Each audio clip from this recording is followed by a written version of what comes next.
With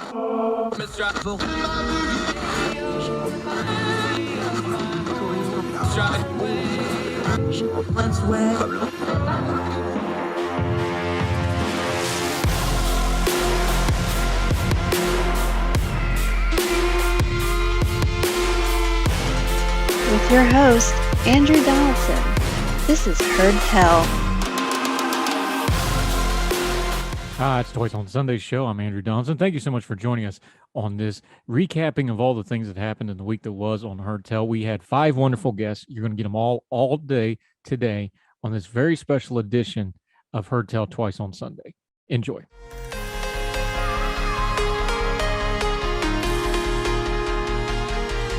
Hello, back to Heard Tell show. Okay, let's talk some economy. That means we got to bring in one of these economist people.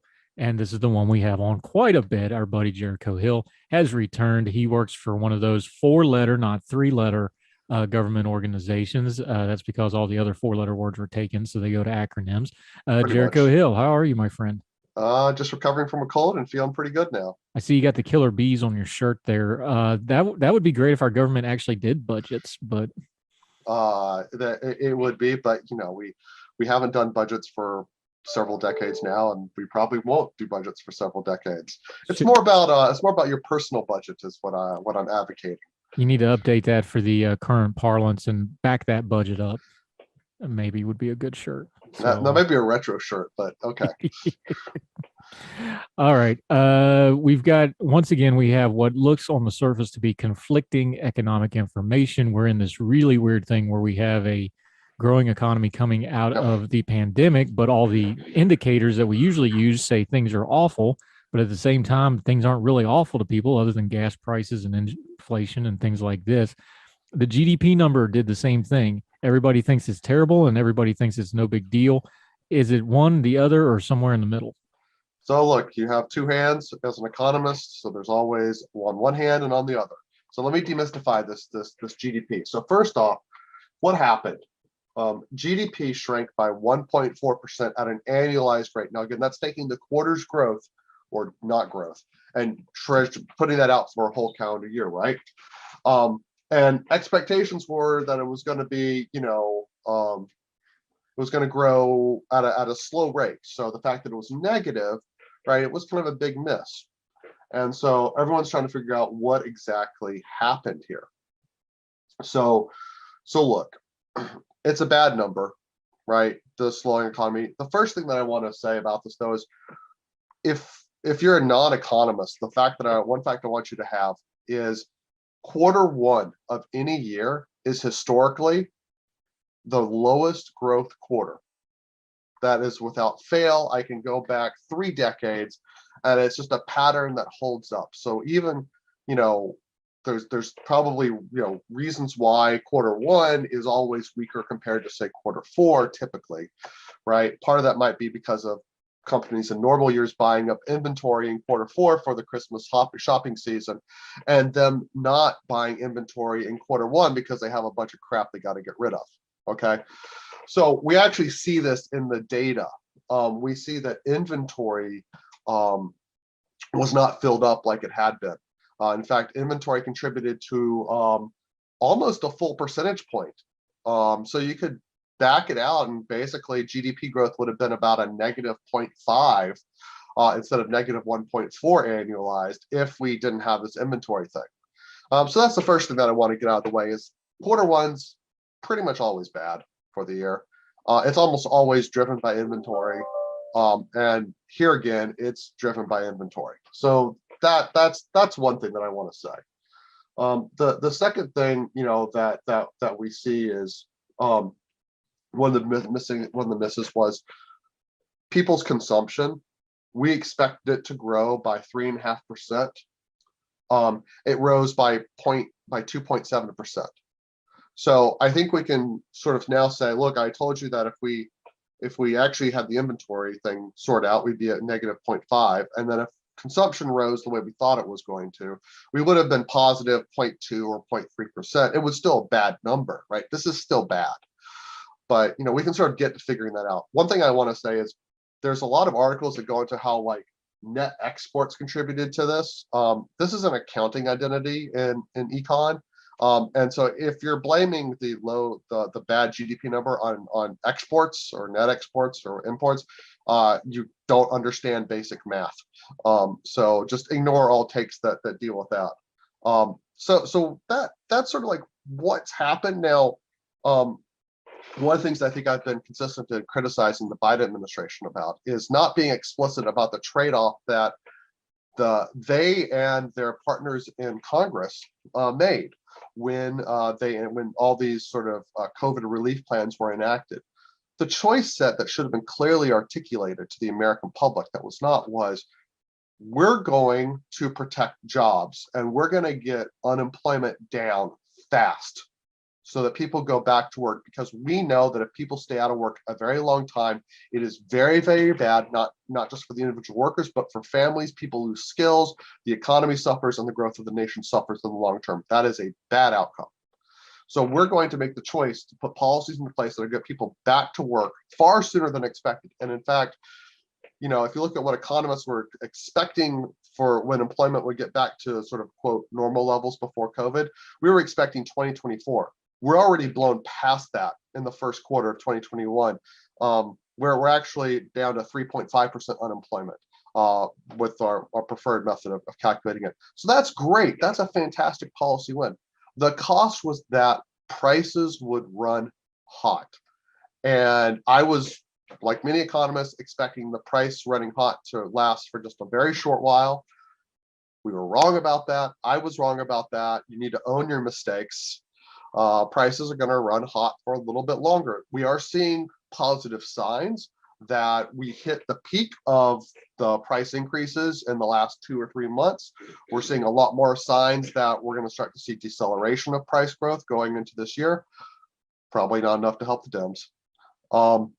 But we were wrong about that. But like, that's the choice set. So people are being hurt by high gas prices. People are being hurt by housing costs rising so high, unless you already own your house, which 2/3 of Americans do. So you're on a fixed rate mortgage, so it doesn't really matter, unless your property taxes went up like crazy. But that's another story for another day. So that's sort of the basic nutshell that I think I would say is, look, Q1 was bad. I expect it to be bad. It's not as bad as it looks, but it's still bad. We made the trade-off, right, to basically juice to get unemployment back. We're going to have high inflation. Now we're entering the danger zone. And this is where I'll let Andrew come back with something, because the danger zone is, we're driving a car, we're behind a tractor trailer that's braking, and we have an idiot on the cell phone on the car behind us. How quickly do we tap our brakes? Because we don't want to hit the truck. This is what the Fed's trying to do. We don't want to hit the truck because that's bad. We also don't want to have the idiot on the cell phone hit us from behind.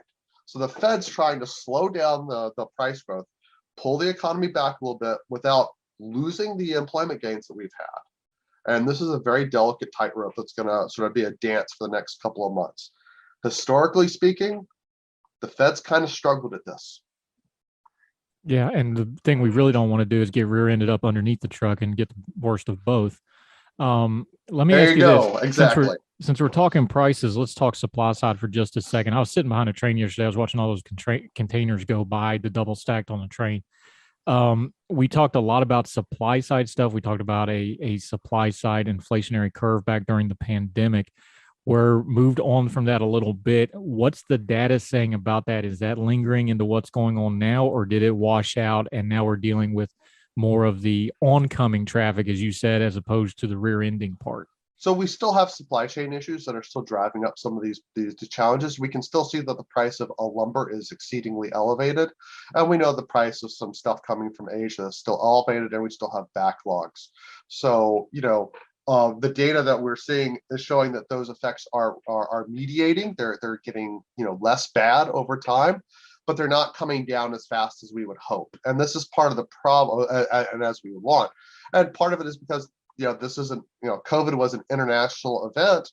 And as much as we want to criticize the US policy response under both Trump and Biden, and sort of also the response of the American public, compared to a lot of other countries in the world, particularly in Asia, In some of the Asian countries. Some Asian countries do great, but some of the Asian countries where we get a lot of our imports from, not so great. Take up of vaccines is not as good as what we have here. So it's getting better. It's getting better. It's getting better, but it's getting better slower than we would expect. Much like the cold that I had took a lot longer than I wanted for me to get over it. Yeah, it's interesting. I had a fence quoted for my backyard, and they won't even quote you wood fencing right now. They said nobody can afford it anyway, and it would take us too long to get it, so we don't even bother quoting it right now. That's how bad the wood is. I'm trying to build an addition, an ADU, accessory dwelling unit, on my property, and we're having the architect draw up the plans now. I'm not anticipating starting construction on that until maybe mid next year. Wow. Yeah, it's a mess. Talking to Jericho Hill, our economist friend. Let's talk about one other item you mentioned in there and kind of skirted by it for just a second, though. Inflation and prices. Everybody thinks they're necessarily coupled together, but that's not exactly the truth. They're not exactly dead set together. Talk about the relationship there with the prices a consumer sees on the shelves and inflation, because there is some lag there. There's some waves to those sorts of things. Talk about that, because everybody just assumes, well, inflation and prices, they're linked together. They go up and they go up. That's not exactly, it's a little more nuanced than that, isn't it? Well, yeah, I think the nuance is it depends on what type of U.S. household you are. If you're a household that owns your home on a fixed rate mortgage, property price increase, property price, appreciation, inflation, rent inflation doesn't really affect you, right? And that's a huge part of your budget. Now, if you're a renter or you're someone trying to buy and you have to buy because maybe you have to move to a city because you got a job there, right? That's going to weigh pretty heavily on you. That's going to be a pretty big impact on your budget. If you're, again, like we saw this for a long time, we talked about the used car market. If you were someone who couldn't afford a new car and you need to buy a used car, you were paying a lot of money for that.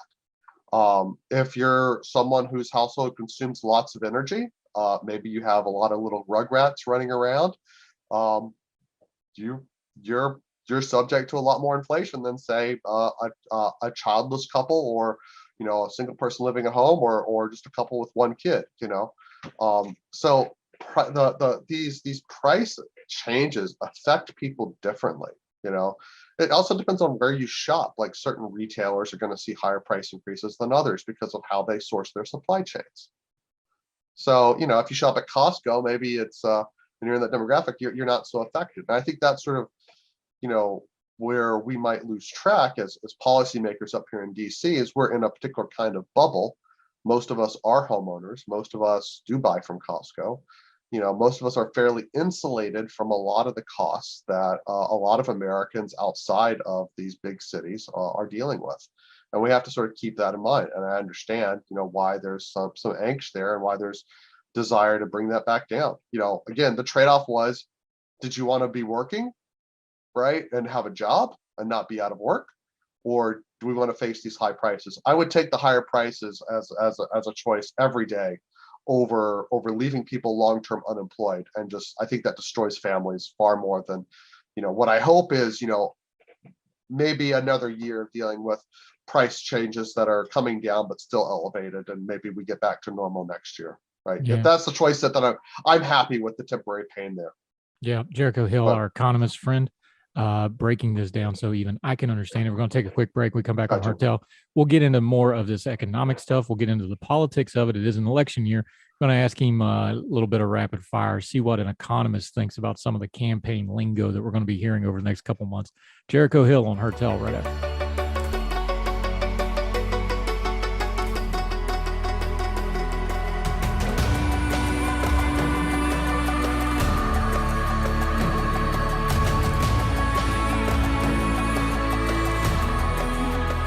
Welcome back to Hartel. I'm Andrew Donaldson. That's Jericho Hill, our economist buddy, in the fancy dancy graphic print T-shirt, because that's what all the economists are wearing these days. Let me bust out my tariff shirt sometime. That we got Senator Orrin Hatch to wear. Scott Lennencom would love it. Yeah, the late Senator Orrin Hatch, God bless him. Mm-hmm. Great Twitter follow, by the way. I don't think his replacement will be nearly as fun. No.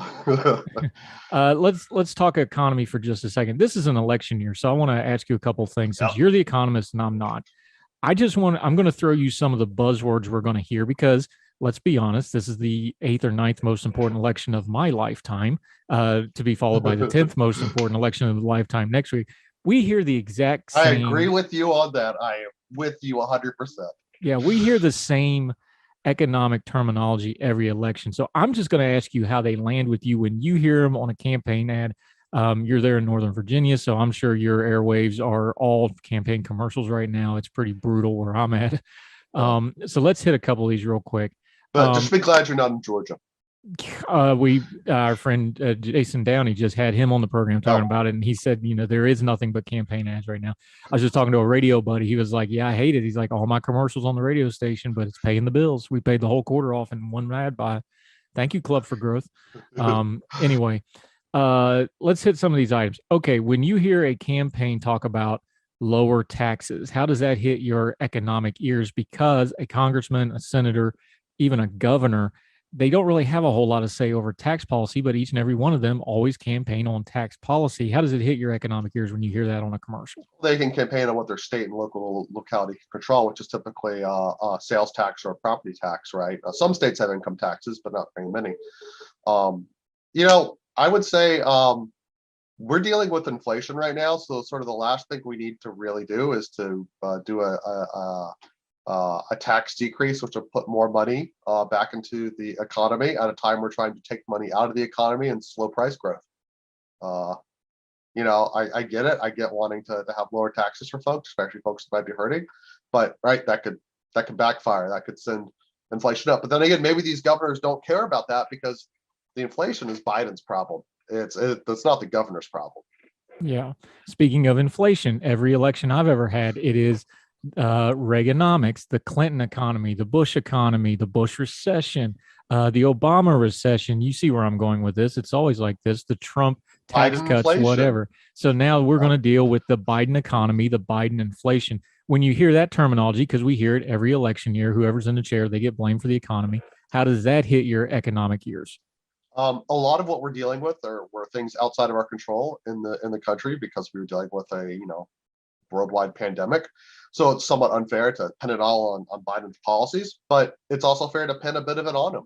And I think especially hey, they wanted to get a lot of money into the economy to basically make sure the unemployment got back to low levels that folks that we had, and that's the consequence. And so they made policy choices that created the inflation too, that helped bring it along. So they deserve part of the blame on this. Not all of it, but part of it. But hey, that's the breaks of being the guy in charge. Another one that's the breaks of the guy in charge because it is a lagging indicator, no matter what anybody else tells you about gas prices. Now, obviously, there's a caveat to this one because the president campaigned on reducing fossil fuels. That means they reduce output, they reduce planning. So that some of that is on him. But there was the war on Ukraine. That's going to crank things up. When you hear about gas prices and we're going to fix the gas prices and the Biden did that stickers on all the gas pumps I keep seeing all over the place. How does that hit your economic ears? I mean, look, this is sort of the two-faced nature of politics, right? You said Biden, was campaigning for cleaner energy. He was to sort of reduce our reliance on gas-powered cars and whatnot and bring in more electrified vehicles. And that clearly was a policy choice. That would imply that we'd have less capacity for gas, and that would be an upward pressure on prices. And then, they also want to release a bunch of oil barrels from a strategic reserve to lessen that, which sort of goes against the policy choice. Again, maybe it's bad politics, but when you and I talk, I just feel like owning what your goal is and stating clearly what the trade-offs are that you're going to get to the goal. So, hey, we want cleaner vehicles, we want a cleaner environment, we want to reduce our reliance on gas, we want to reduce our reliance on Russian energy. Good goals. Guess what? There are consequences to that. Yeah. Maybe 2/3 world phenomenon, 1/3 Biden's to blame. He's got to own some of it. Yeah. I just wish that we could be more honest about this. Yeah. Here's one that we need to be more honest about that we talk about every single time. I'm going to bring back manufacturing jobs. Now, I always would love for one enterprising reporter to ask them when they're going to bring back tooling and ball bearings, because you're not having any manufacturing in the country until we bring those two things back. And we don't do those in America anymore because you got to have that to have the bigger manufacturing. But when you hear manufacturing, that's a big thing in economics because of the indicators for it. It's something that America has declined in doing, and we import it more than we export it. How do you hear we're going to bring back those manufacturing jobs? I mean, look, the developed world has moved those jobs to the developing world. That was a choice that made by pretty much every country. Um, the leading edge industries are not manufacturing and will not be. Those are not manufacturers, not the driver of growth anymore. It used to be, but the world and the economy changed. I would hope that our policymakers, we want to keep the U.S. focused on delivering those drivers of economic growth to produce jobs, both high skill and low skill, down the line, in these emerging technologies, in these emerging, industries. That would be good policy. So like I get for the industrial workers in, say, West Virginia, right? You have, coal's not coming back. Like, auto manufacturing to like what it was in the 80s is not coming back. And politicians should just simply be honest about that.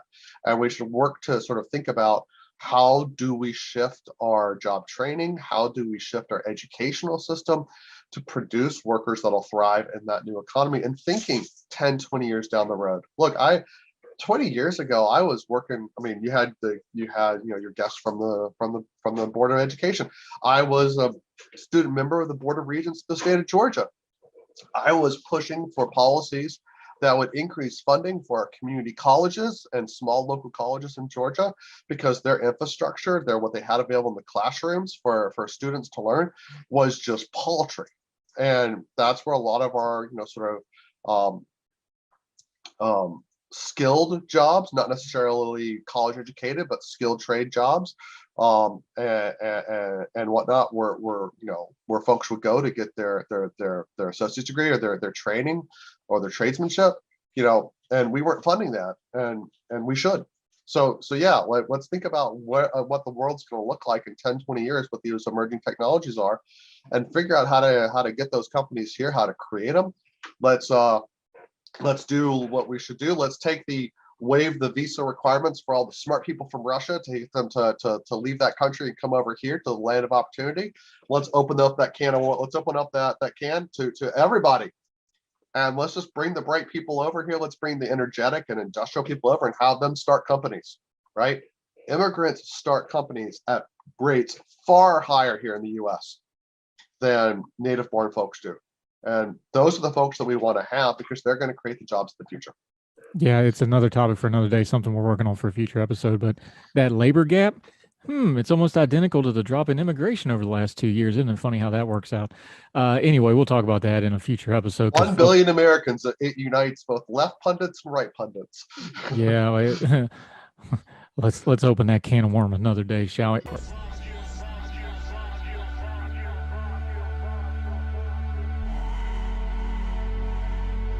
Now let me see you go off like a bomb.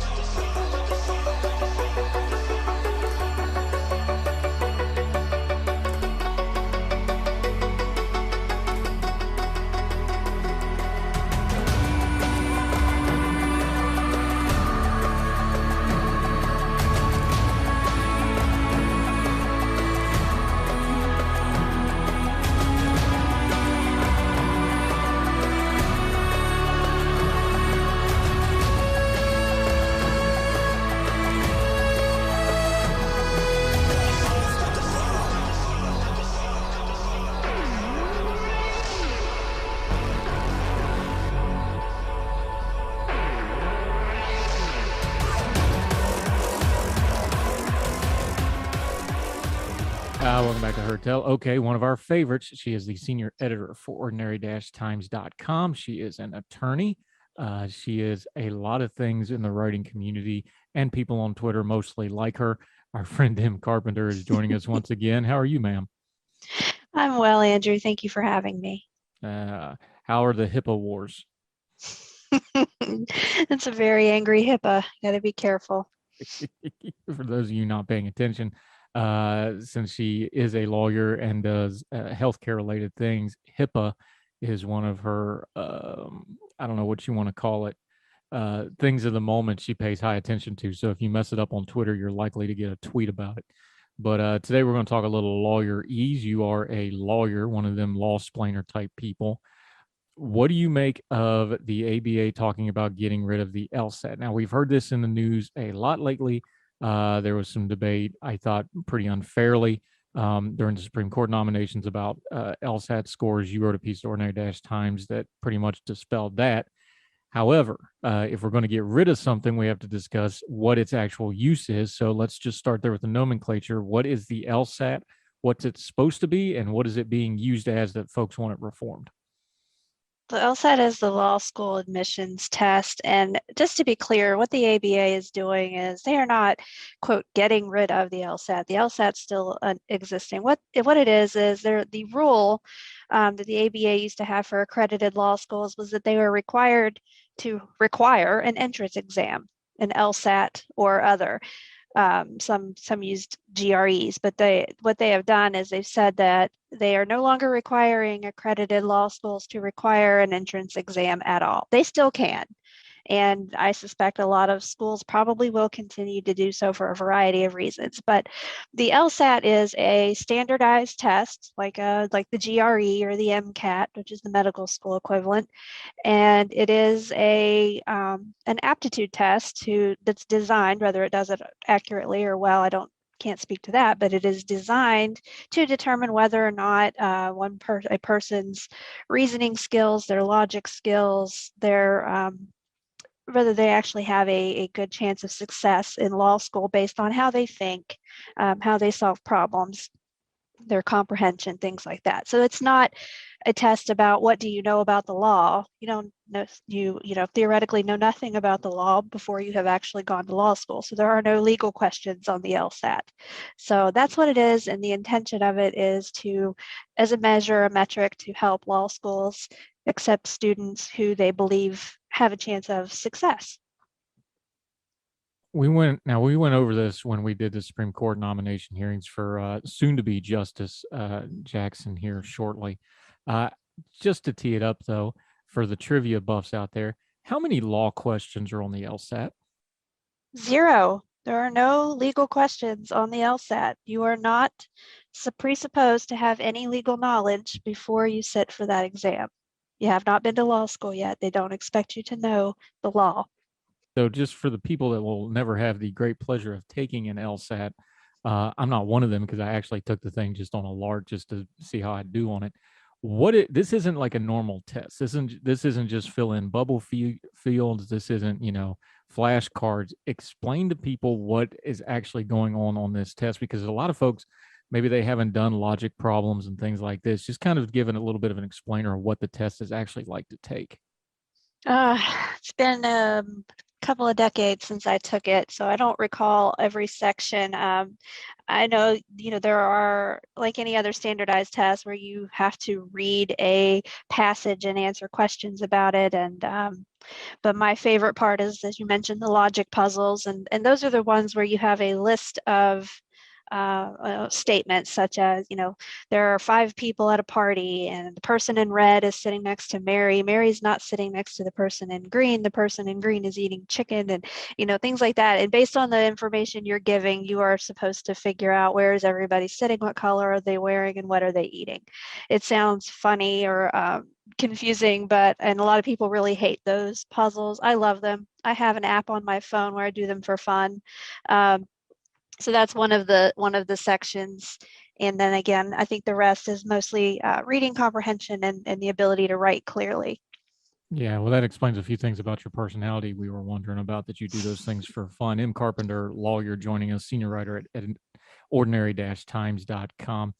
What's your general feel on this, though? I know you said this is going to be more of a guidance, but the ABA does have outsized influence.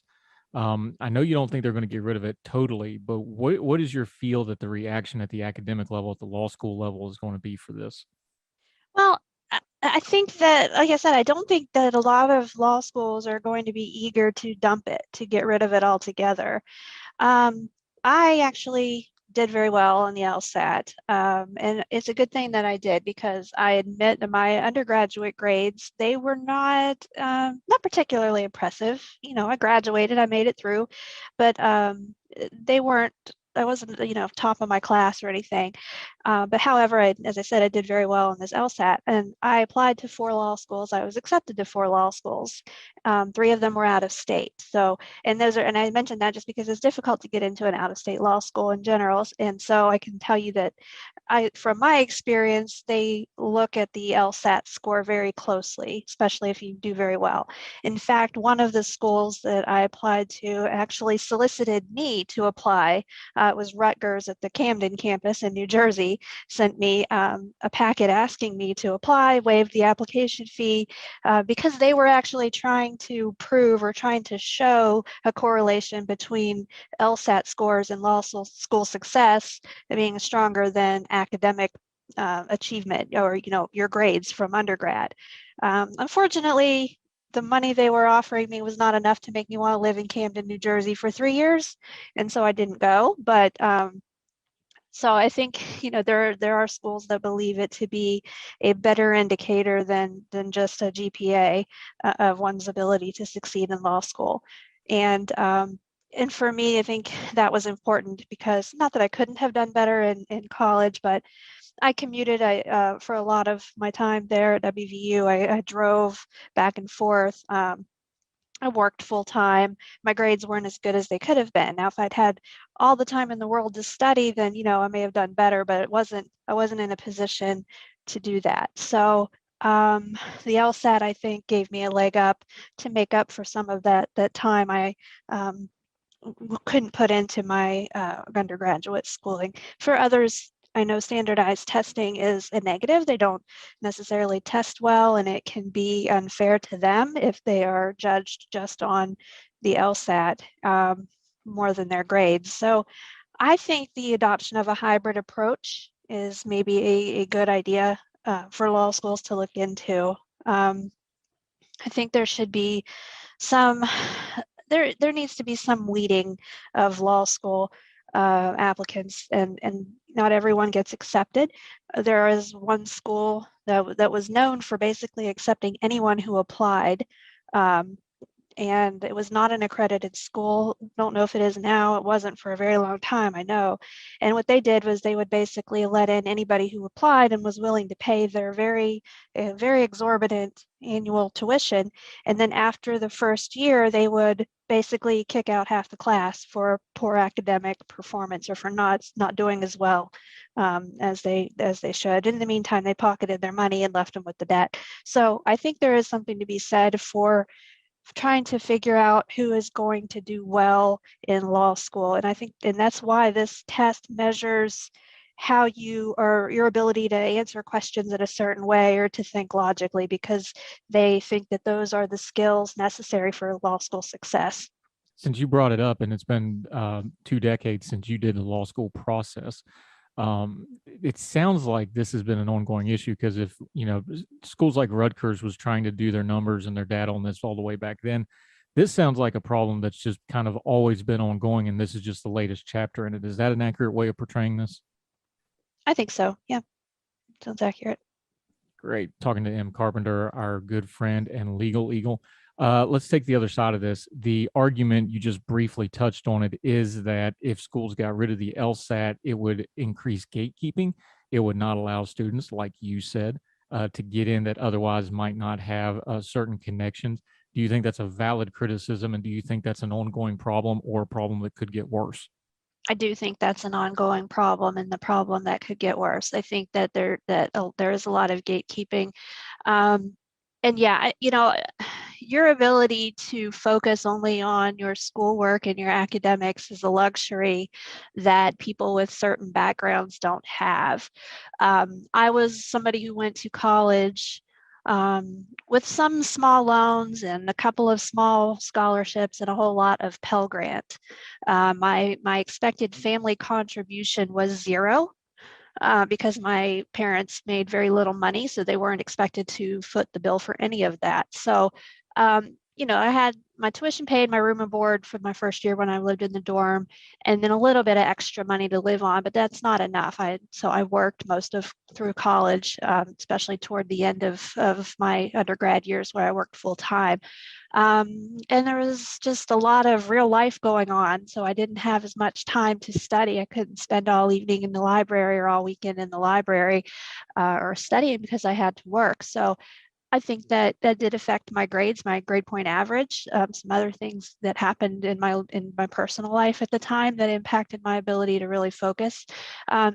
So yeah, I think that the problem of taking away the standardized test for people who have had an easier time of it in undergrad, might have a leg up, and those are generally people that don't have to focus a lot on outside things and can focus on school, or they have a family with connections that can help to get them in.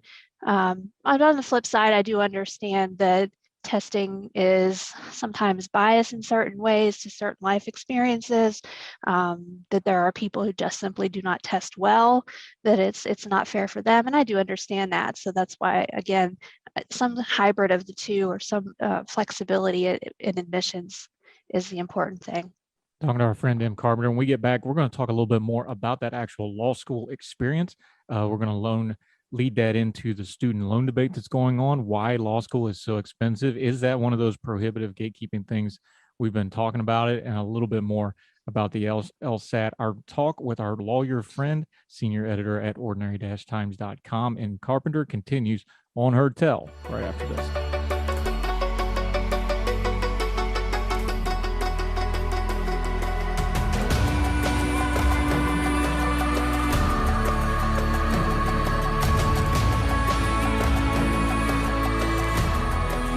Welcome back to Her Tell. Our good friend M. Carpenter, one of our favorites, one of the smartest people we know, great writer, senior editor at ordinary-times.com. Make sure you go check out all her work. She usually does Wednesday Writs, but she's been a little busy saving the world in her day job. So that's been a little spotty, but she did do one last week. Thank you very much for showing up to work. Appreciate that. That's a joke. I'm kidding. Let's talk about that law school experience for just a second. Law school has always been prohibitive. It's always been tough to get into. It's always been extremely expensive. Are we reaching kind of a critical point, though, where maybe it's gotten too inclusive, too hard to get into, and too expensive? Too expensive, yes, I think is definitely too expensive. Education costs, or no, not the cost, but the cost to the students, not necessarily the cost of providing that education, goes up all the time, goes up every year. And in law school, just by way of example, when I finished college, I had about $16,000 in loan debt from my 4 years of undergrad. My first year of law school, for which there are no Pell Grants, my first year's debt from law school was $16,000, and I know it's probably a lot more than that now. Obviously, in 20 years, that's gone up. And I guess, they expect that once you graduate from law school, you're going to be in a position to get a well-paying job and to pay those loans back with ease. I'm one of those who did not go to big law, go to a firm directly out. In fact, I started out in a small county prosecutor's office, making about $30,000 a year. So it's not the same experience for everyone. So yeah, I think the cost is a bit expensive. So depending on what you plan to do with your law degree, and if you want to be a public defender, which I've said on here before, in my opinion, is the highest calling of a lawyer. If you want to make your career in public defense, you're never going to make those huge salaries and pay back these exorbitant loans. So I think that's a good argument then for some debt forgiveness or programs for people who take those types of jobs and aren't making the big, six-figure incomes. As far as how much gatekeeping should go on for law school admissions, I think the best way to weed out people who shouldn't be there is your first year of classes. That first year, your 1L year, is notoriously difficult, and some people say is designed to weed out those who don't have what it takes. Yes, it's a different way of learning. It's a different type of education than people are used to. Takes some adjustment. You definitely have to study. There's not as much ability to kind of skate by with your intelligence without actually studying a lot. So a lot of people don't make it, don't come back at the end of your first year, your second year. A lot of people who were there the year before are gone. Unfortunately, that means they may have been left with a year's worth of law school debt that they now may not have the money to pay back. So it's a hard balance. See, this is the thing people talk about lawyers, talking to him, Carpenter, our friend. This is the same problem every other career field is currently having, where the promise is, well, you get your college degree and then you get a great paying job. Well, the promise is you go to law school and you get an even better paying job. But the reality is there's only so many of those better paying jobs, and there's a lot more lawyers coming out of law school than there are those great paying jobs, right? So there's a problem with the pipeline system of saying, hey, go to law school and get a great job. Oh, just take all this student debt.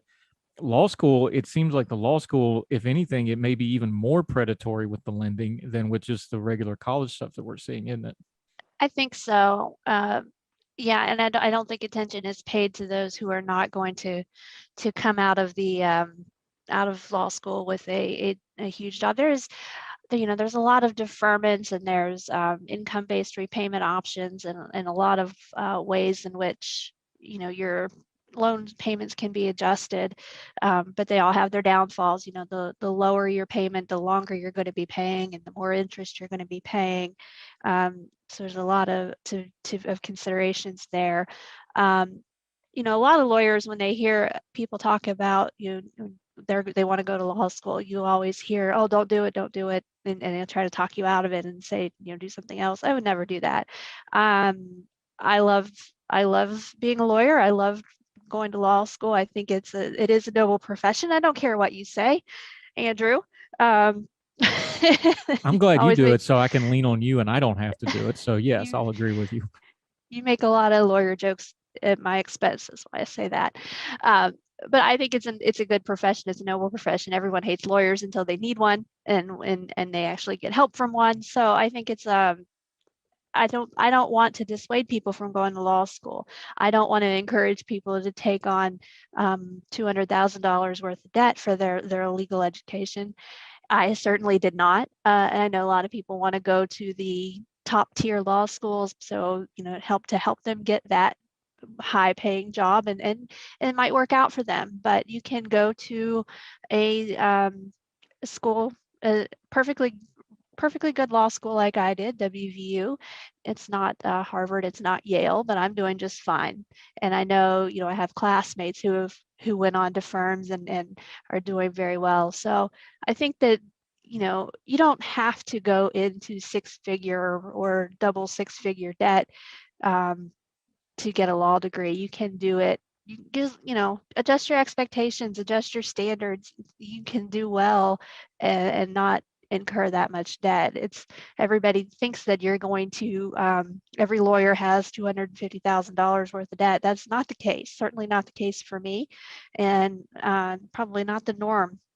So I think that you hear the loudest, most egregious tales and egregious stories, but I think that it's doable. Do I wish that I had less debt? Yes. I wish I had been able to pay more of it at the time. A lot of law schools, WVU included, discourage or prohibit you to have a job while you're in law school, especially if you're a 1L in your first year. You are not allowed to work outside of maybe perhaps a work study job at the law school. So, those are all things that go into it. And obviously, I didn't have the ability to pay for it out of pocket. So do I wish that I could do it all over again and skip law school? Absolutely not. Is that antiquated though? I mean, we've seen it with like things like sports, they've relaxed standards where people can work now, other areas with things like the gig economy, with technology where people can basically work online and make a good living or have side gigs or be you can be an Instagram superstar. I'm so told. I'm not on Instagram, but I hear tell there's folks that can do that sort of thing, make money at it. I'm just for the example though, is it antiquated to say, no, you can't work a job during law school, because with things like the gig economy, there's a lot more flexibility in what is defined as work. Is that something that should be reviewed? It may be antiquated, like you said. Maybe it's not that way anymore. I know some students worked anyway. I worked. But I had a work study job on campus, so maybe it didn't count. But I still worked full time, so or as close as I could get with that job. But yeah, again, if you're not cutting it, if your grades are not good enough, and because you're working full time, then there's other ways they can just you can go on academic probation, you can lose your lose your spot in the class. So I don't think it's necessary to prohibit from work, and that is a good point that maybe that's changing. But the extent to which you can have a job and be successful in law school will vary person to person. But it's not. I agree with you that these days it may be less common than it was 20 years ago. Not sure. Talking to him, Carpenter, our friend. Okay, you've been open about it. You've wrote about it. You've talked about it. I've talked to you about it because it keeps coming up. Where do you land on student debt?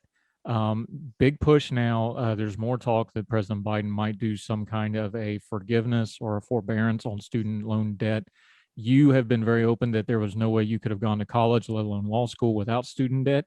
You've talked about it openly. You just talked about having to carry that debt. Where do you fall on something like student loan forgiveness? Well, it's a troubling topic for me.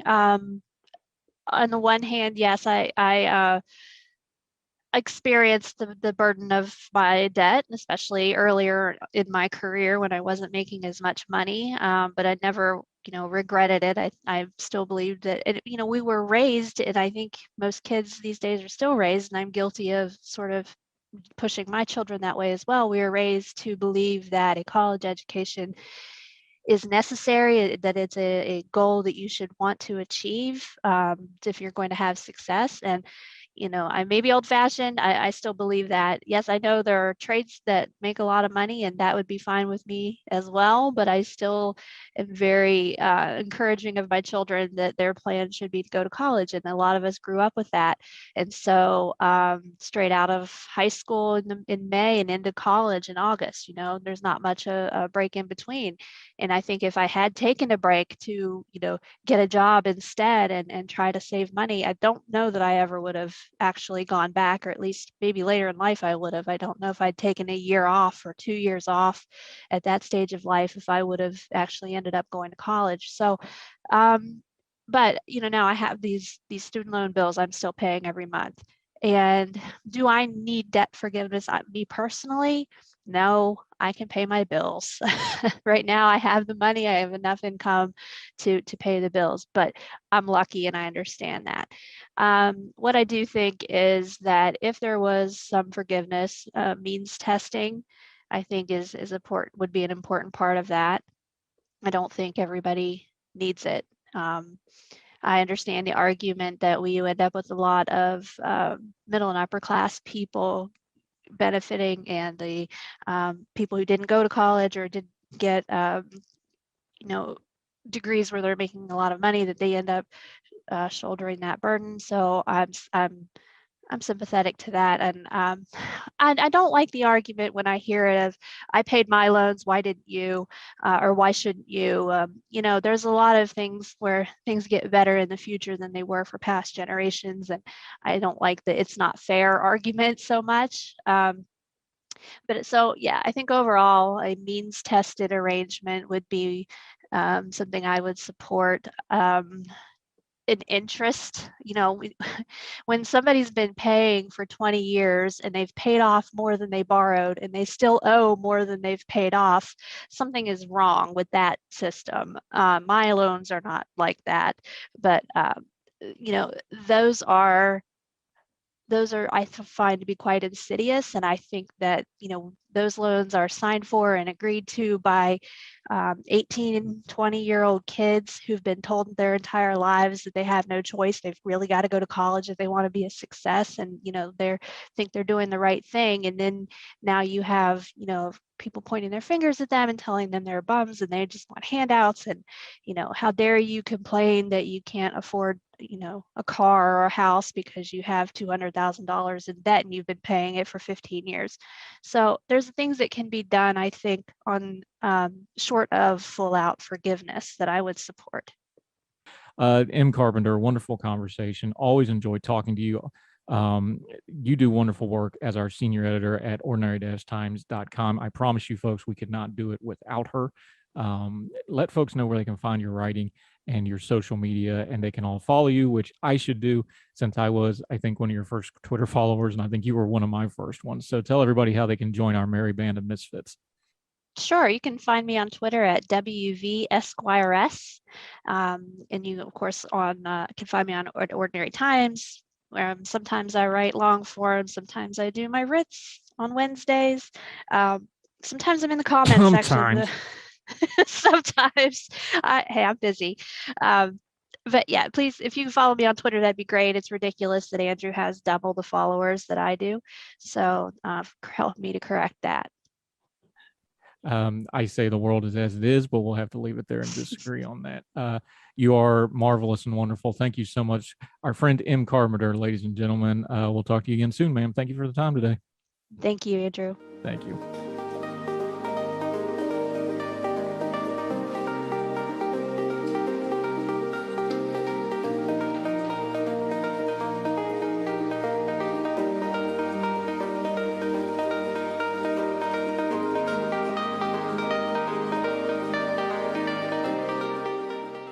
Heard tell show. Okay, we're not the only ones having crazy elections with weird outcomes here in America. Our Irish friends just did this as well. They had some elections, historic elections. So we're going to do what we always do. We're going to go to Ireland, talk about it. Our buddy Conor Duffy returns to Heard Tell. Been a minute since we've had him on. Thrilled to get to talk to him. And we have to be very reverential now because since the last time we talked to him, he is now, or within a few weeks, of becoming Dr. Conor Duffy. How are you, you august and notable member of our society, sir? Not doing too bad, Andrew. Not doing too bad. I suppose I should clarify for your audience as well, though, of course, that I am the type of doctor that, if someone asks on a plane, is there a doctor on board? I very much need to stay in my seat, though. I'm not too good in one of those emergencies. Yeah, he has a doctorate in one of those sciences that I'm not even going to attempt to pronounce out loud here, but he is a great guy. He's been on the program before. Happy to have you back, my friend. Okay, I'm 40. I'll be 42 years old here in 2 weeks. Don't tell anybody. Explain to 80s kid me how the political arm of the IRA is now the predominant political force in Ireland, because that's what just happened. Now, to people our age, this is almost unfathomable. To younger people, it seemed like it was an inevitability. That's a lot of history in a short period of time. The old quote comes to mind, it happened gradually, then suddenly. Is that kind of what we're dealing with here? Yeah, exactly. So there's two elections we do need to cover here to fully get across what's just happened. The first one happened a few years ago, and that's when the start of 2020, just before COVID, Ireland here in the south, or the 26 counties of Ireland, we had an election where Sinn Fein, the political wing of the IRA, as you would have known them during the Troubles, they won the most votes because of some bad strategy and the peculiarities of the Irish electoral system. They actually didn't end up with the most seats, but they received more votes than anyone else. Then recently, the election that happened a few days ago that has everyone talking is that was up in Northern Ireland, which is the 6 counties of Ulster that were partitioned 101 years ago.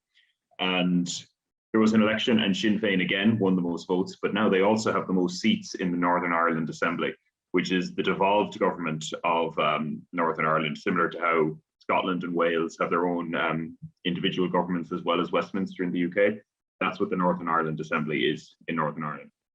And as of this election, Sinn Féin is now the largest party, and that is something that has never happened before. A party that was in favour of uniting the 6 counties of Northern Ireland with the 26 counties of Ireland has never had a majority or has never been the largest party in the Northern Ireland Assembly before. So that is absolutely massive. That is really groundbreaking, because Northern Ireland as a state was more or less designed that this would never happen. And here we have it 101 years later, as I say, and it has now happened. And it is now the political wing of the IRA who have actually managed to pull that off and be the largest party and wanting to unite Ireland. But this has been a long time in the coming. Since the Good Friday Agreement, Sinn Féin have been really steadily building a lot of support, and there's a lot of different reasons for that happening. As you say, for people who are a little bit older, it's maybe a big shock, people who remember the Troubles, but you have to remember that the Troubles ended over 20 years ago now. There's a lot of people voting who weren't even alive when it happened. And so the issues that have dominated these elections have naturally changed. For a lot of these people, it's like, well, it's the here and now that they're talking about and they're caring about, not the Troubles, which have been over, as I say, even before they were born. So that is a large part of it. It's a generation turning over to a large extent. There's a big part of what's happened here. So let's talk about what those issues actually are. Sinn Féin, underneath the obviously the nationalism and the IRA connections, it started as a workers' party. What's the issues that have really brought them to the fore? Because especially the last 15, 20 years, the Democratic Unionist Party, the DUP, that was the ruling party. Did they do stuff wrong? Did Sinn Féin do something right? What's the dynamic there that they have overtaken the DUP and taken power here? It's definitely both. This is often the case in these situations. The DUP had a turnover of leadership not too long ago. Their previous leader, Arlene Foster, was previously involved in a big scandal called the Cash to Ash scandal, which was basically, to really sum it up quickly, they threw a really bad bit of legislation that resulted in people being paid to just burn wood in their houses. And it led to a lot of people, led to an awful lot of money being wasted, certainly not what the law was intended to do, became a big problem. And that was quite a while ago now. That was quite a few years ago, but her leadership was sort of in a bit of a problem for a little while there. Then Brexit happened. And a lot of sides in Northern Ireland and the rest of the UK kind of started falling down on Brexit lines. The DUP had a bit more influence because of the way an election went in Westminster, that they were actually kind of the kingmakers of coalitions. So the Tories needed their support to stay in. So that gave the DUP a bit of a shot in the arm in a time where things weren't so good. But then after Brexit happened, you remember that Northern Ireland actually voted to stay in the EU, even though the majority of the DUP were opposed to staying in the EU. So there was that disconnect. So Sinn Féin has gotten a lot of support that way, because not only has leaving the EU been unpopular in Northern Ireland, the DUP have also taken a bit of an extreme stance on it, where they are opposed to the current compromise that has managed to have Britain leaving the EU while Northern Ireland and the UK kind of retaining this sort of special arrangement that stops, borders being put up on the island or anything like that. The DUP essentially wants to scrap all that. A lot of people are not happy with that, both the nationalist side, but also the unionist side, because they're concerned about, what would the effects on the Northern Irish economy be if there was suddenly a lot more trade restrictions between Ireland and Northern Ireland. So the DUP have made a lot of mistakes in that sense. As I say, they also had a turnover of leadership, and Arlene Foster was, it's a funny thing to say about her, but she genuinely was from the more moderate wing of the DUP. This is a party where a lot of people kind of think the dinosaurs never existed. It's that sort of a group of guys. Have a lot of very, very they have a lot of views on a lot of issues that are quite out of touch with a lot of people. So the current leader, has kind of made some mistakes, alienated some people in that way. But then on the Sinn Féin side of things, the way it's gone in Northern Ireland has been slightly different, because Sinn Féin has been involved in the government of Northern Ireland for the last few years. So it's not as radical a change there. But yeah, one of the big issues was Brexit. But then, there's also things like, kind of cost of living crises, housing costs, things like that, all that sort of bread and butter stuff, or kitchen table issues.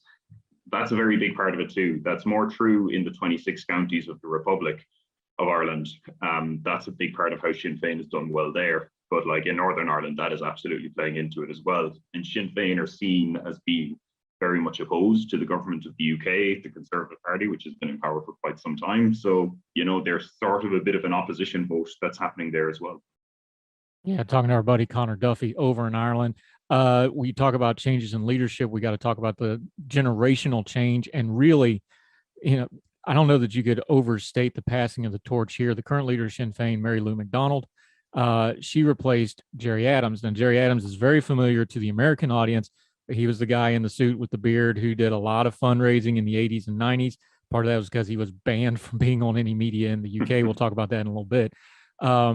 But Gerry Adams was very involved. There's been court cases, there's been accusations, there's been criminal complaints. He was very much in the IRA mold of the Sinn Féin as the political arm of the IRA.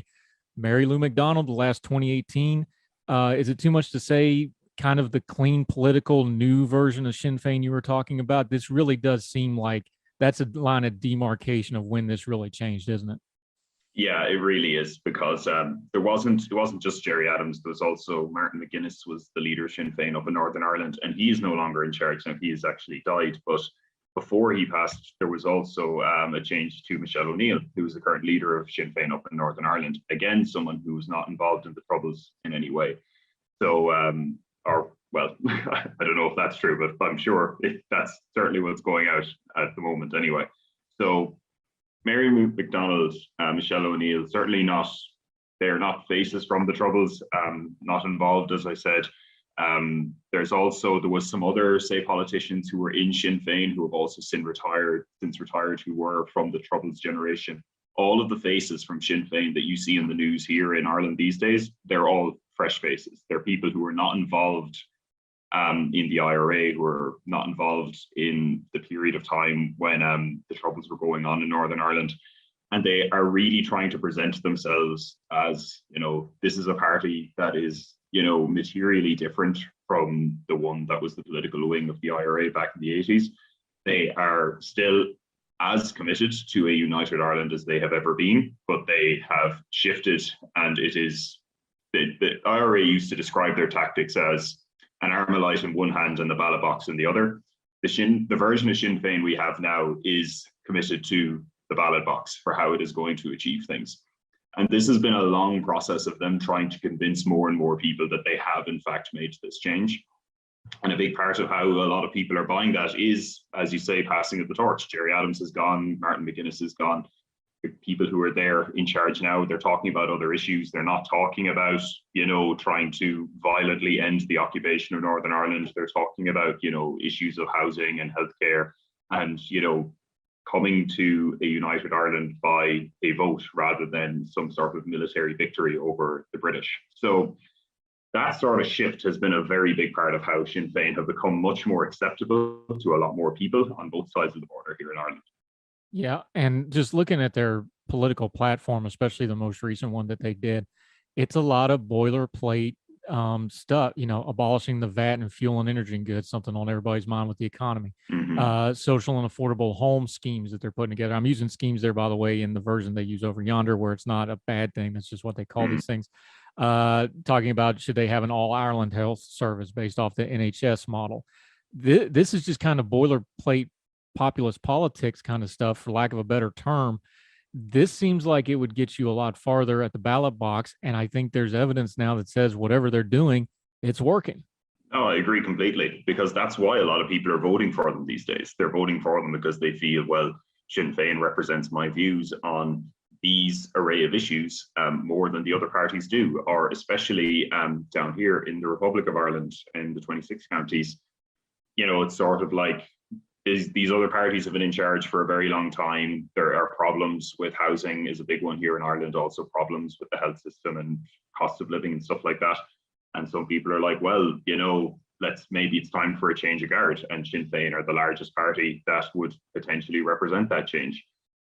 Something to maybe appreciate here too is that part of why Sinn Féin became the largest party in Northern Ireland is also that there was a surge in support for this non-aligned party, the Alliance Party. And the Alliance Party don't consider themselves nationalists or unionists. They're sort of a kind of middle ground liberal party, and a lot of support has gone to them. They actually gained more votes than anyone else this election. So Sinn Fein becoming the largest party is also because a lot of people who maybe would have voted unionist before are now voting for this party that wants to talk about other things. So they're kind of benefiting from that change in the political landscape in two ways, because their opponents are losing votes to someone who wants to talk all about these sort of bread and butter stuff, but also they are gaining votes themselves personally because they emphasize that more themselves these days as well.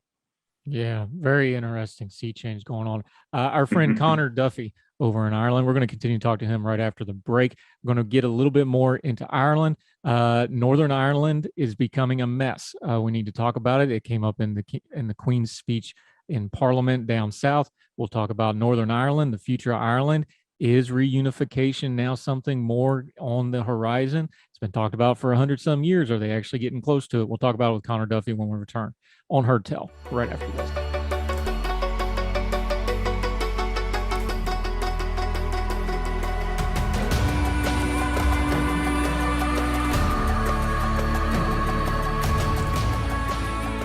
Welcome back to Heard Tell. We're talking Ireland with somebody that's actually in Ireland, who happens to be Irish, not American Irish, where everybody claims to be so they can drink on St. Patrick's Day. He's actually Irish. Conor Duffy. You'll believe me as soon as he starts talking. All right. It came up in all the policy around the Queen's speech in Parliament, which was given by Prince Charles. Unfortunately, obviously, the Queen is not in great health. There is a lot of talk that Northern Ireland has just basically, for lack of a better word, been neglected and forgotten for the last couple of months. I think that's a fair criticism of, frankly, both the Conservatives and the Labour Party hasn't really covered themselves in glory either. I know there's a lot going on in the UK, Brexit, COVID, all this stuff. Northern Ireland is getting very messy and very loud, isn't it? Oh, absolutely. And something that we need to say here as well is that Northern Ireland, for a lot of the time of the last few years, there actually hasn't even been a functioning assembly there. So there has been this impasse where the parties couldn't agree to work together. And so they also lacked a devolved government. So that is a large part of the frustration that's happening there too, is you've got this devolved power that isn't actually in place, isn't actually being used. To say that Northern Ireland has been neglected for the last few months is an understatement of the century. I would say Northern Ireland has been neglected for a very, very long time.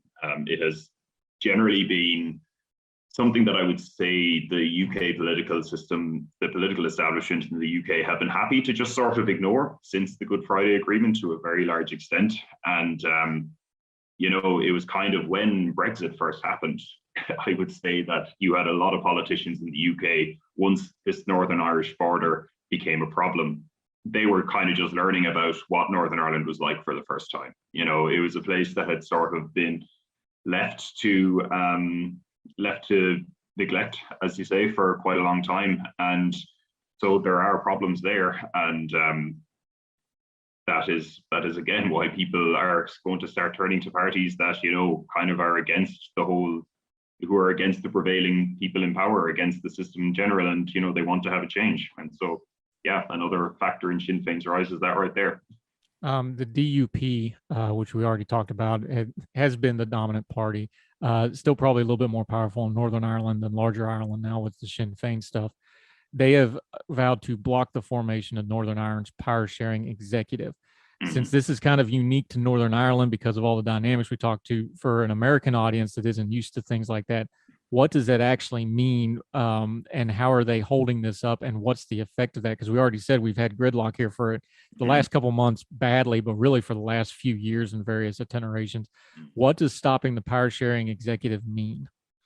Yeah, so the power sharing is the system of government that has been in place in Northern Ireland since the Good Friday Agreement. And what it essentially means is that you can't form a government in Ireland you can in Ireland. You cannot form a government in Northern Ireland just with a majority of seats. That isn't how it works. You need to have parties that represent both the unionist side and the nationalist side of the political divide in Northern Ireland. So every party in Northern Ireland actually has to register itself as representing nationalists, as representing unionists, or as non-aligned. And so I mentioned the Alliance earlier. They're a good example of a party that calls themselves non-aligned or neither. So in order to have power sharing, you need to have representation your majority that you form the government with has to have representation from both the nationalist and the loyalist communities. And there's a whole bunch of issues in Northern Ireland where they can trigger what's called a petition of concern. And essentially what that means is that in order for some piece of legislation to get through, one of the parties says this is of special interest to our community, you need to actually get majorities from both the nationalists and the loyalists in the assembly before that can go. So there's these checks that are in place that are essentially to prevent what happened for the majority of Northern Irish history, which was that nationalists were systematically excluded from power and the loyalist majority, or that unionist majority, was able to just sort of impose things upon them without them having, really any kind of democratic recourse. So the power sharing as well as voting reform was put in to basically ensure that that couldn't happen, that everything, all the major decisions had to have input from both the nationalists and the unionists. Of course, what this means is that the largest party of the nationalist or the unionist side has an awful lot of power to prevent a government from being formed. So there isn't really a way forward in Northern Ireland without having the DUP agree that they want to form a power sharing executive. But for them to form a power sharing executive now, it would mean accepting the leader of Sinn Fein in Northern Ireland, Michelle O'Neill, as the First Minister, it is officially a shared post. There is the First Minister and the Deputy First Minister, but in practice, the biggest party gets the First Minister. That would be a hugely symbolic win for Sinn Fein. So the DUP, who have already not been keen on power sharing in recent years anyway, are, threatening that, they don't want any involvement with this. The leader of the DUP may not even take his seat in the Northern Ireland Assembly, which is a whole other problem because he also has a seat in Westminster right now. So one of these little peculiarities of the system that emerge when you've got a devolved administration. And yeah, the consequence of that would be, again, just no executive in Northern Ireland, essentially no devolved government making decisions on the issues that people are caring about. And what happens from then is either the UK takes direct control of what's happening in Northern Ireland or another round of elections. And, I don't, who knows what will happen there, but I doubt we would see wildly different things, because this seems to be what people are expressing, that they're happy with the people who are voting Sinn Féin are happy with Sinn Féin. People who were previously voting for the unionist parties are turning away from them. So that's sort of the political landscape right now. And without another power sharing executive, it's very likely that could only accelerate. Yeah, talking to our friend Conor Duffy over in Ireland. This quote grabbed my attention. I was reading through some of the Irish media. Fenton O'Toole wrote it this way. He said, "The old Northern Ireland is dead, but the new one cannot be born." Do you think that's, you can't get anything into one little soundbite, but that sure seems like it encapsulates a lot of this, doesn't it? That's pretty good, yeah, because the old Northern Ireland, as I said, was a state, less a sort of region of the UK that was more or less designed so that nationalists would never be in a majority, that they would never be deciding what happens in Northern Ireland. That clearly is just completely not true anymore. It was even actually acknowledged on the BBC. This was something that got spread around on Twitter and such quite a lot, that a presenter for the BBC just casually threw that line out there when he was explaining the results, that, Northern Ireland as a state was designed so that what's happening now would never happen. So I don't think there's any I don't think there's a clear indication that is the old Northern Ireland, is no longer the Northern Ireland that exists now. But as for whether the new Northern Ireland can come about, yeah, you've got this gridlock between the parties. There is potentially not going to be a new administration. Because power sharing is the way Northern Ireland is run anyway, even if an executive was formed, it's actually unlikely that Sinn Féin's new position would lead to radically different sort of governance happening, since, as I say, they were previously the junior partner in power sharing before. This would be them shifting to senior partner. So, you wouldn't expect radically different things to happen. But kind of, as I say, symbolically, this is a huge thing. And it definitely does put the question of a united Ireland far more on the political agenda than it has been for a very long time. One of those, you mentioned Westminster and the peculiarities and how there's kind of this dual identity between Northern Ireland and Westminster, which is the UK Parliament, the House of Commons. One of those longstanding peculiarities is Sinn Féin practice abstentia, where they would be elected to Parliament but would not serve. They would hold the title, they would hold all the rights, but they wouldn't actually show up in Parliament. Is that kind of the next step in normalization of Sinn Fein? Do you think that policy goes away and they see an opportunity here and start making their presence known? I don't think they'll ever do that. Really? No, You think they're going to hold on to that to the end? Sinn Fein will never take their seats in Westminster. I would be shocked if they did. That Wow. is something they care very, very much about, and it's something that people criticized an awful lot in recent years, actually, because people said you guys have seats that you could take in Westminster that you could potentially use to influence how Brexit is going. Brexit was something that most people in Northern Ireland voted against, yet most people in the UK as a whole voted for. So it was kind of, if there was ever an issue that would get Sinn Fein to take their seats in Westminster, that was it, and they didn't. And they, every time they've been asked, they just don't even like hearing the question. They're like, "We're perfectly clear. We're never going to take the seats in Westminster." Because so that's the one red line here that's never going to get crossed. Yeah, a red line I don't think would ever get crossed.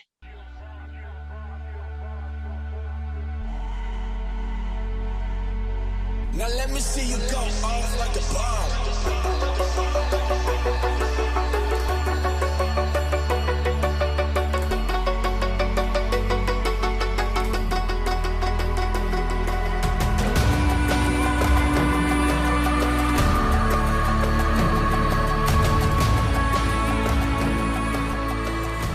Welcome back to Heard Tell. Okay, we're going to take a break from the news of the day and talk to one of our favorites. She is a presidential historian. We've had her on many times before.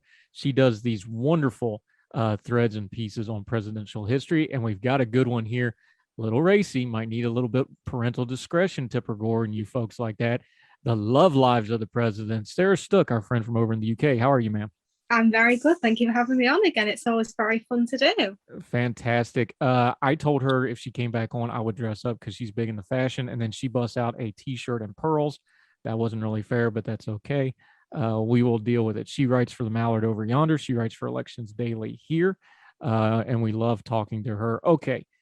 What got you on the love lives of the presidents? You've been doing this First Lady series. Was that just kind of the natural crossover? Like, well, wait a minute, there's obviously relationship stuff here. Well, somebody tweeted about rating the presidents on horniness, and somebody tagged me and said, "This is something that you should do." And I said, "Well, that's a challenge accepted." So I did it. I don't know. Like, normally, if we're talking about the love life of a president or a leader in other parts of the world, it usually means there's a scandal going on because, you know, nice, safe relationships are boring. We don't like talking about them. But that's not really the case with the presidents. There's actually a lot of fascinating stuff. And there's a lot of relationships here that actually kind of affected the course of history in some cases, isn't it? Well, like many men, they're men. It's the power thing. You know, a lot of men and probably women in power do some very naughty things because they think they can get away with it, and power's an aphrodisiac. It's the same throughout history, and it will continue to be so. So it's, you know, not really surprised that there's quite a few presidents who have a bit of a sketchy sort of libido. Let's call it that, to be polite. Yeah, we got to be FCC compliant here, so we're going to be using euphemisms a lot. Just prepare yourselves. Lots of double entendres on today's Heard Tell. Okay, let's start with the good news, though. Who are the good husbands? Who are the good presidents? They behave themselves. They love their wives. They raise their children, et cetera, et cetera. Let's start with the good ones because I know everybody wants to get to the juicy stuff, but we had some very well-behaved presidents, didn't we? Well, this may be a surprise if you sort of know him well, but Andrew Jackson was an extremely, well, he wasn't unfaithful, let's put it that way. He did truly love Rachel. He adored her, but he also did get into fights whenever her morality was questioned because they married bigamously because she wasn't divorced from her first husband as she thought she was. So she was, you know, slandered in the press. I mean, at the time, that was terrible. But he loved her. He did truly love her. He never remarried afterwards. He was, during the Petticoat affair, he took sides with the Eatons because it was reminded of Rachel. So, you know, he was pretty interesting and a bit horrible in some respects, but his virtue was he did truly love Rachel, and I think that is very nice from a president known for his temper. You put it in a humorous way that he liked his dueling pistols more than he liked women, apparently. Yeah, there's no evidence of, you know, extramarital affairs or, you know, flings or anything. I think, you know, he was more interested in fighting than women.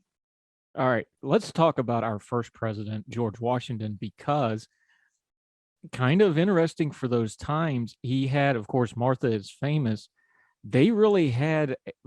I hate this. Sounds like I'm knocking them, but I'm not. I mean this as a compliment. They really had a business partnership, didn't they?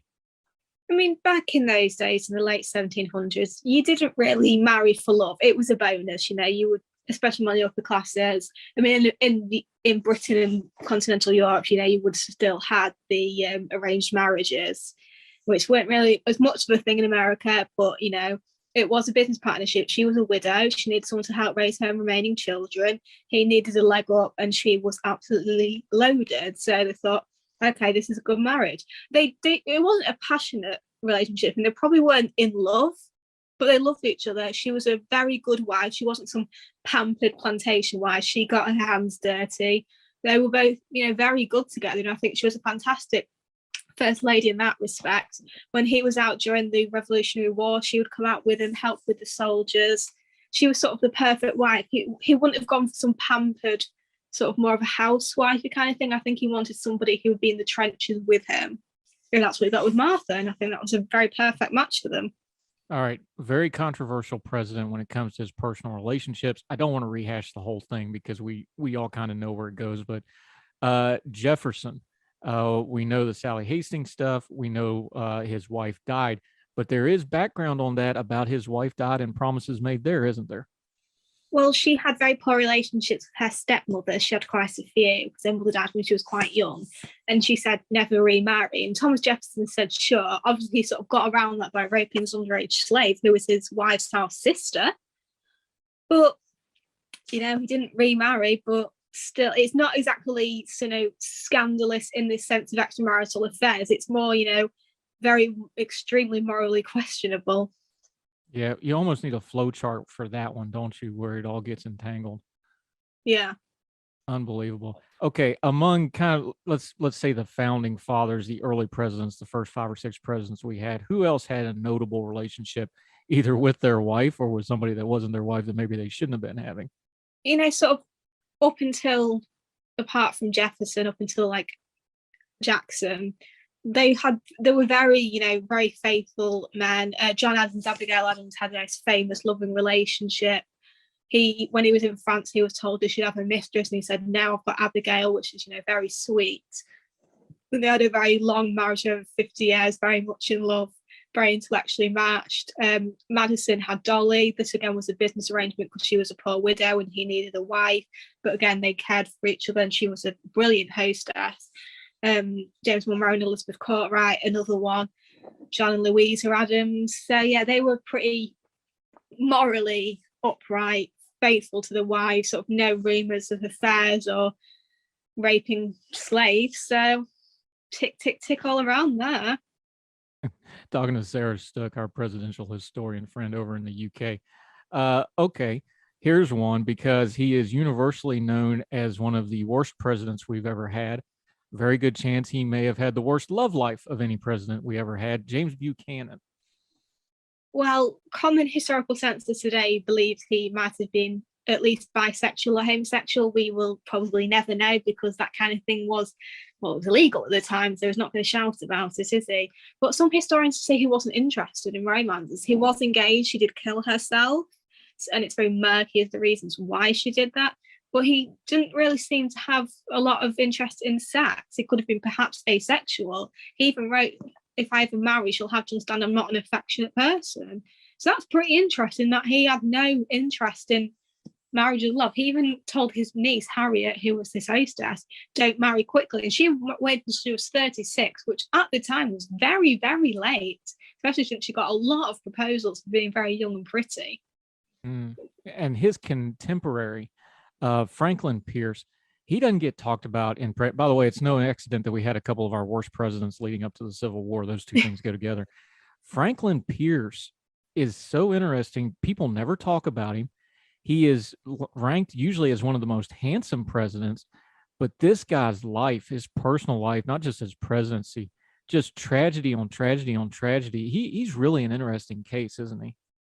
He was, you know, really tragic. He had several sons, 3 of whom died before he reached the presidency.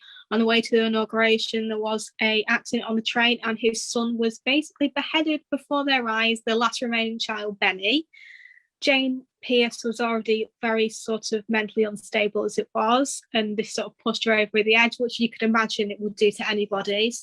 So very sad for Jay, and Franklin turned to alcohol. So he did, very devoted to his wife. Again, no rumors of affairs, but sad, really, isn't it?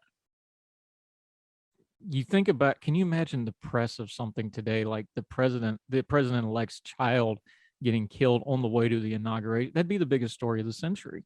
And he was the only casualty. There was nobody else. It just happened to be that poor lad because he was looking out the window, and it was just unfortunate position and timing.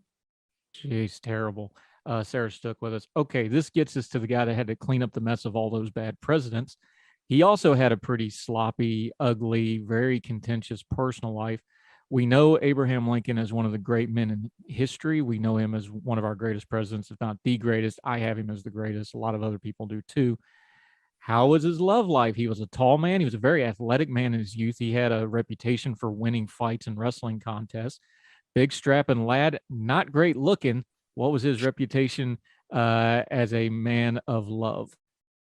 Well, he apparently visited prostitutes, but this was before he got married. So we'll give him tick for not being a cheater.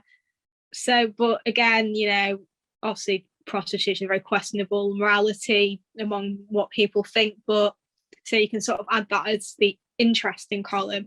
But with Mary, it was very initially happy, but she was very mentally unwell, bless her. She had historians say she might have had bipolar, but so you can't really diagnose it hundreds of years later.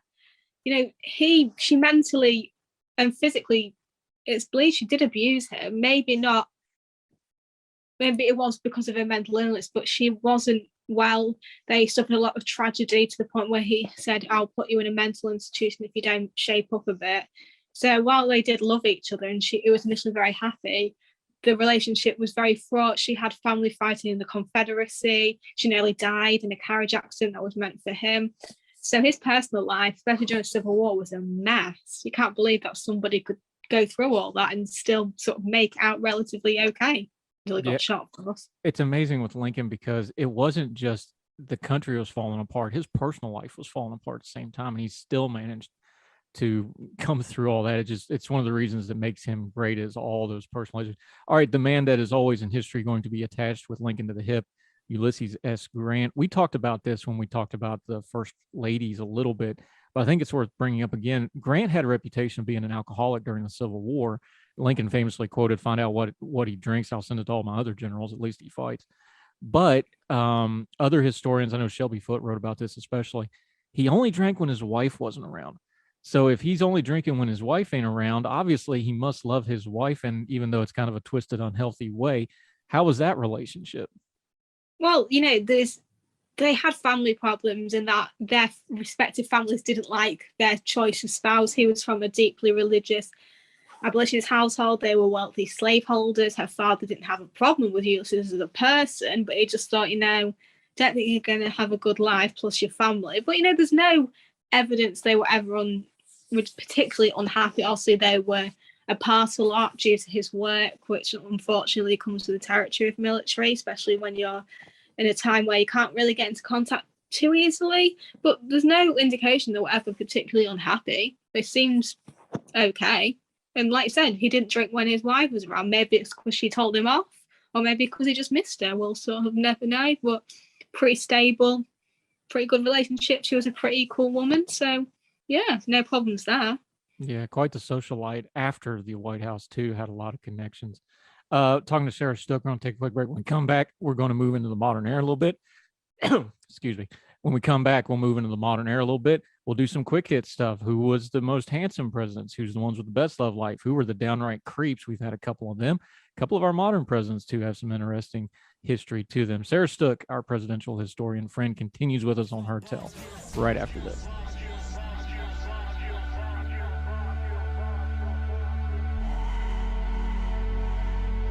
Now let me see you go off like a bomb.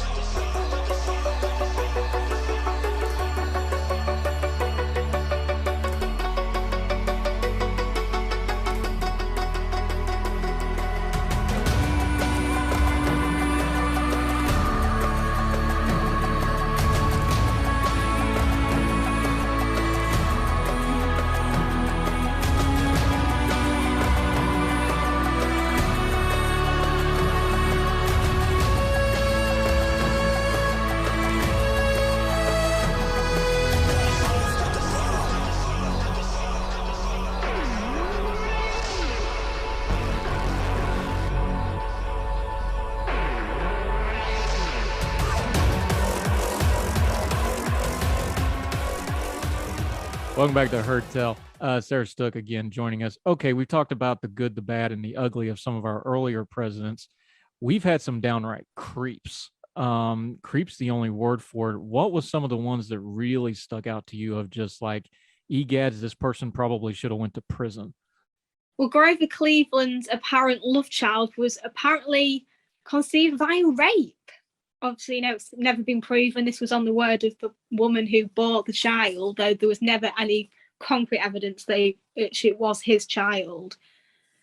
So, yeah, should have been in prison there. He just said I was doing it to protect my married friends. I'm the only one that's not married, so I'd take paternity. But if it's true he raped her, and he did marry a girl he'd raised since childhood. So, yeah, Grover Cleveland was very creepy. I also add to the list from the thread you did on Twitter about this, Warren G. Harding. That dude had a couple screws loose when you start looking at his love life, didn't he? Historians, some believe that Florence, his wife, poisoned him as revenge for his affairs. And I'm not condoning that, but when you read about it, you can kind of see why people think that. She was a really incredible woman. If you read my last on First Lady, she was absolutely amazing. And she's just thought of as the woman who probably killed her husband. But yeah, he had sex in coat closets. He had matrimonial affairs. He had a baby out of wedlock, which was proven with DNA years later. He was a scoundrel, but it was kept quiet and he was super popular until he died. And everyone realised what a horrible, corrupt person he was, both morally and as president. And just to be clear, we're talking about the cloak closet in the White House, not just like a random one somewhere. And he also nicknamed his manhood, which we won't get into, but that's just the kind of guy you're dealing with. Did the Secret Service really pick up the tab for his child support? Well, they took the child support to the woman. So whether or not they actually picked up the bill, but they did take it. They were the go-between. Unbelievable. Okay. Let's switch gears for a second. Who was very well behaved, maybe too well behaved, as some of our more modern presidents go? Who really towed the line and behaved themselves? I think when we sort of look back now recently, Obama, there's no whiff of adultery or anything. He met his wife in his 30s, so obviously, he late 20s, early 30s. So, he had girlfriends before, nothing improper. Seems very devoted to Michelle. They seem like a very great partnership. And I feel like she would rip into him if he did anything. She seems like a very tough cookie. Good for her. So Obama, both Bushes, there are rumours of affairs. I take it with a pinch of salt, but they both seem very devoted to their wives, which I think, that kind of old family values, kind of like the Adams, I feel they probably had. Yeah. Two presidents who were very, very well respected, but both had affairs. You just mentioned, but Bush the elder had a woman who was his aide that kind of, there's a lot of evidence now that he made sure she traveled with him, and a lot of times there's obviously an affair there. Now, he obviously loved his wife very much by the end, but there was an affair there. But Dwight D. Eisenhower, long-running affair with the woman who was his aide and driver at one point. There's even some evidence that he wanted to get a divorce, and the higher-ups in the military and the government just wouldn't allow him to do it. Kind of surprising. Two folks that are very universally respected, but they had long-term affairs. Again, you can get people who are very morally good, but have, weaknesses, whether it be adultery or alcohol or drugs or anything like that. Eisenhower was separated from his wife for very long. That's no excuse for adultery, but it gives him the option. And yeah, it's never been proven, but it's, it's pretty another likely scenario that he was having an affair with Kay Summersby, who was a lot younger, very pretty, probably very exciting for him. And it really sounds he wanted to divorce Mamie, but the higher-ups in the military said that will kill your career. We will kill your career if you get a divorce. But, a high-ranking official divorcing his wife for a much younger woman. You could have affairs, but you couldn't divorce. That was sort of the red line there. So he sort of had to toe. But they seem to have quite a good relationship, him and Mamie. But still, a military man away for a long time, you can kind of see that coming from a mile away. Yeah. Okay. The two that are on the top of the mountain of Randy presidents, and we had them back to back. Let's start with JFK. It is pretty legendary at this point. It was well hidden by a very helpful press who managed to not want to talk about it for some odd reason. I guess they didn't like money or attention or press. JFK was just on a whole nother level when it came to being a womanizing president, wasn't he? Well, I have my Jackie shirt on today, funnily enough, but because I feel deeply sorry for my very favourite First Lady. But he was like that from an early age. His father encouraged his sons to be terrible, to be with prostitutes, to be with married women, while his daughters were meant to be chaste and virtuous. If you look at Rose, lobotomized, probably because she likes to flirt, which apparently was not acceptable for a young Kennedy lady. But, you know, Kennedy, he shared a mistress with his father, Gloria Swanson, maybe Marlene Dietrich. He had an affair with a Russian spy, which got him into a wee bit of trouble. He nearly dunked Jackie about a few days before the wedding because he met this Swedish woman. He took a girl's virginity in his wife's bed in the White House. His wife was taking a tour guide around a reporter, and a friend said, "That's the woman my husband's apparently been doing." So she was definitely aware. She did nearly divorce him, apparently. Originally she was okay, and she said, well, my father didn't, and she loved her father very much, it's what men do. But when she realised the extent, Joe Kennedy had to say, I will pay you to not, because that will just ruin, as a Catholic and as a senator, ruin his chances. But yeah, he was, you know, until the very end, he was very unrepentant. Their relationship did sort of go a bit better when their son Patrick died, but that was obviously a few months before he was assassinated. But yeah, he liked women, let's just put it that way. He only got married because there was rumours he was gay. That was it. Otherwise, he probably wouldn't have bothered. What a world. All right, his replacement. I've told people lately when we were going through the Trump years and people were talking about, oh, Trump's so vulgar. I'm like, no, he's a piker. You need to read up on LBJ. I don't know that we've had a more vulgar man ever in the White House.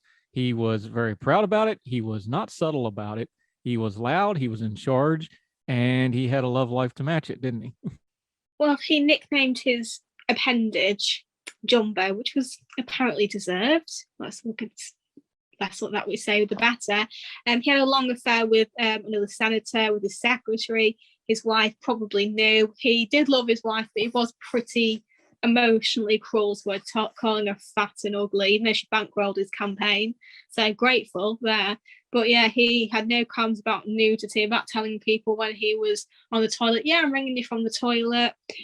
He was just, yeah, very vulgar, brash, typical Texan. So while JFK was sort of a smooth New England adulterer, LBJ was proud. Coming to the modern era, to put a bow on this with our friend Sarah Stook real quick. It's unavoidable to talk about, but the most recent scandalous of the presidents, William Jefferson Clinton. We talked about the cloakroom in Harding. We all know about Monica in the Oval Office. I lived through it the first time. I really don't want to talk about it again. But Slick Willie, we called him that for a reason. Long list of not only affairs, but other accusations of mistreatment of women as well. If he's in the social media age, any of these guys, you could say this, but especially Clinton, how much did he luck out that the internet was just right after his presidency and not before? Well, it was the Drudge report that broke the story. I think it was the Washington Post, I believe that alone, and Matt Drudge broke it on the internet as the internet was coming into its infancy. So he was lucky it wasn't more developed. Let's just say that, you know, nowadays, you know, back then you had people like Gloria Steinem basically calling Monica Lewinsky a slut and saying he was just trying to be friendly. But he had an affair with a woman young enough to be his daughter in the White House, which it's not illegal, but it's very morally questionable. He's the president, he's her boss. I'm not saying she was completely innocent. She was a willing party, as it were. But yeah, it's very morally questionable. Well, he had believed to have affairs and rape allegations, which is obviously even worse. I think nowadays people are picking up on it and people are starting to sort of question his legacy. He's a very popular president. He still remains because he was over pretty, you know, good age of politics. So yeah, and Hillary stuck by him. Obviously, I think she was in a, as much as I despise her, it's a catch-22. She leaves him. It makes her look like she's quitting, and she stays with him. The feminists are angry. So yeah, she had no real choice in that. And Chelsea Clinton was as much a victim of any of it. Surely Yeah. teenage.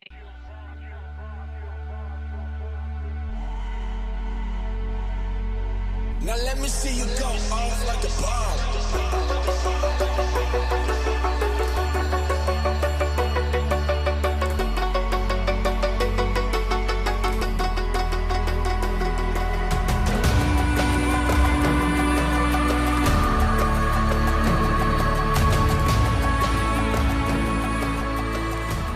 Welcome back to Heard Tell. He's one of our favorites. He's been on here multiple times before. I still have to practice saying his name, James Czerniawski. We love him to death. He's great on stuff like tech, on regulations, on big tech, and why it is and is not scary stuff. James, how are you today, my friend? I'm doing great. Thanks for having me. I love having you back. Okay. Almost all the tech stuff has been relegated to the back page because this guy named Elon Musk, you might have heard of him, is trying to take over Twitter. Give me the sales pitch on it before we get into this. Give me the good and the bad of it, because you actually know the technical side of this stuff. You know the regulatory side of this stuff, the stuff that's going on in Congress. Turn the noise down for me. Give me the good and the bad of this story. Let's assume if Elon Musk is able to take over Twitter. Sure. So Elon Musk officially put out a bid to buy Twitter for $43 billion. This was because he felt that Twitter was not a viable option to be profitable and do well if he had just stayed at the position that he was at, where he could have had a seat on the board and tried to change the company that way. He felt like that there were too many big changes that were needed with the company. So he felt like the only way to really go and put Twitter at its best position was if he completely bought it out and took it private. So he put the offer at $54.20 a share. Nice little subtle 420 reference because of typical Elon fashion. So that's more or less the broad strokes of what happened here. Originally, the board did try to resist the buyout from Elon by putting a poison pill into effect. But once Elon Musk had announced that he had secured the funding, so basically being able to put the money where his mouth was, it made it very difficult for the board to resist accepting the offer, because I think the reality was that they couldn't really find anybody that could go and match or beat his offer to be their white knight, or to come up with some other strategy that could justify to shareholders why they would turn down an offer that benefits the shareholders because of their fiduciary responsibilities. So Elon's going to go and take over Twitter, assuming you cross the T's and dot the I's and everything's fine from a regulatory perspective with the FTC reviewing the deal. And now really the question is what does Elon Musk's Twitter look like? And I think that while he has certainly offered some glimpses as to what he thinks Elon Twitter would look like, that's a lot different when you're an armchair CEO versus an actual CEO of a company. So I think that he's got a lot to figure out in this space, and it'll be interesting to see out of everything that he has pontificated on, what becomes a reality versus what becomes just, wordplay. Yeah. And one of the reasons everybody wants to talk about the content side of this, and I get that because that's what we use. It's a user platform. Let's take a second, though, and talk about the business side of this real quick, though, because that's the part that actually really matters here.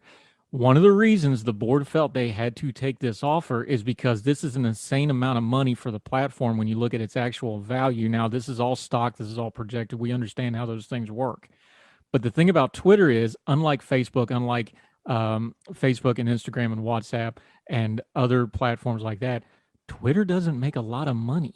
And I know everybody's seeing that 44 billion, but as a business, Twitter has not worked as a business for quite some time, at least in the realm you would think it would, with the amount of outside influence it has. So when they started seeing those dollar signs, that's kind of what really pushed this forward as much as anything Musk was doing, wasn't it?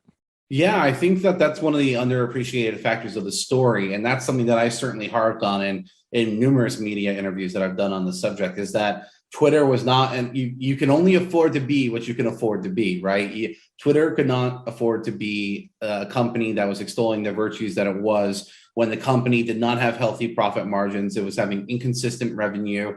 It was having a hard time monetizing the users that they had in the same way that we've seen other big tech, if you will, platforms be able to do this. So, it did make it very difficult for the board to justify to shareholders, if they were going to reject Elon Musk, how they were going to go and produce similar, if not more, value to the shareholders than that buyout offer from Elon Musk to go private. So I think that there's a lot of factors that ultimately led to it, but certainly because of the fact that Twitter was probably one of the more unsuccessful companies in terms of its ability to become profitable and viable on its own, that led to the opportunity for the company to get bought out. Now, because you study this stuff and you cover it and you know a lot more about it than I do, explain this to me like I'm 5. There's still a regulatory review process here. This is, I know they've agreed to it, but still on paper, this is a hostile takeover. That's a very highly regulated thing. There's a lot of rules involved on that. There has to be, there's got to be third-party financing that has to be verified by another third party. Just real quick, talk to people, because I know everybody's acting like Elon's in charge already. He's not. This is going to take at least a couple months, probably at least into the winter, to get all this done. Just talk about that process real quick, because you do understand the regulatory side of these things when it comes to these big tech companies.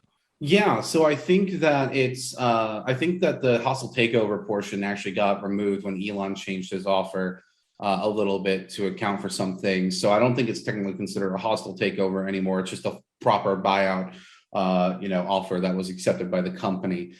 So I think that now basically the big hurdle that remains is for the FTC to decide whether or not they're going to weigh in and try to block this merger from going through for some reason. But like you mentioned, yes, there has to be verification of assets. There has to be, proof that people have the money they say that they're going to have in terms of buying out the company. There's also how many shareholders are going to accept that buyout offer or try to retain their shares in the company when it goes private in Elon's fashion. So particularly with that example, there was a Saudi prince that had a pretty sizable stake in Twitter that rejected his 54.20 offer, thinking that there was more value to Twitter than that. Now, given where the current price of Twitter is on the stock market, it seems like shareholders disagree with the prince from Saudi, unsurprisingly. So what's happening now is that it actually saved Elon Musk over $1 billion not having to go and pay this guy out up front, right? So there's a lot of moving parts, but basically, like you said, there has to be verification of the money.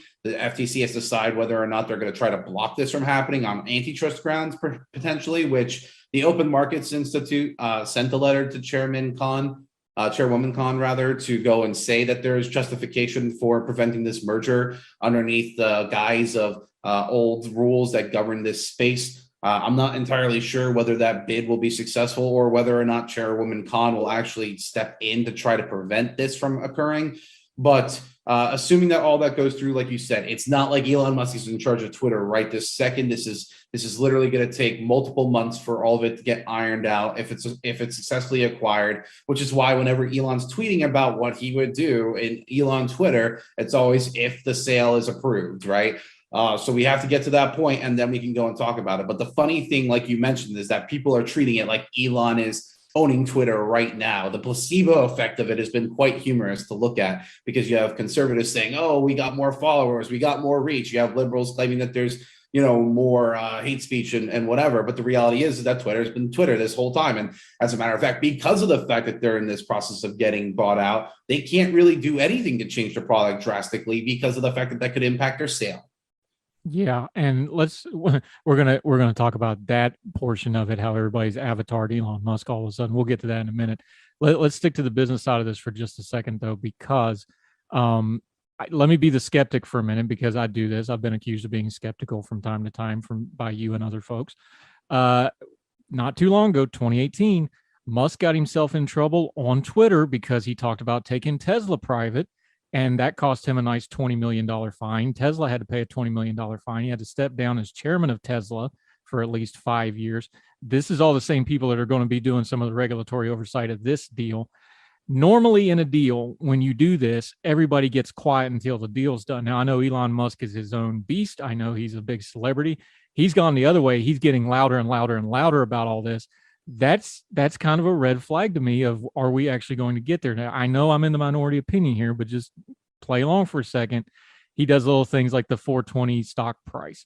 He does little things like his latest tweet about they're going to have 69 million users. That's not accidental. Elon Musk does this stuff all the time. That's not an accidental number. He gets louder and louder and louder about this. He's already gotten in trouble with his tweeting before. Am I wrong to have at least a little skepticism of, hey, this thing ain't done yet, and Elon Musk is pretty much a live wire that does what he wants and does not think things through like complicated business deals sometimes? No, I think it's perfectly healthy to have a decent bit of skepticism that the deal gets done. because it ain't over until everything's signed and approved by all the right parties. So I don't think that it's unreasonable to be skeptical, especially with Elon's history with tweeting. Now, he has been overly critical of the SEC's department, particularly that's located in San Francisco. They think that he's being targeted. And then with the DOJ and some other folks investigating Tesla more broadly, there certainly is cause for him to believe that he is being targeted because of his heterodox thinking.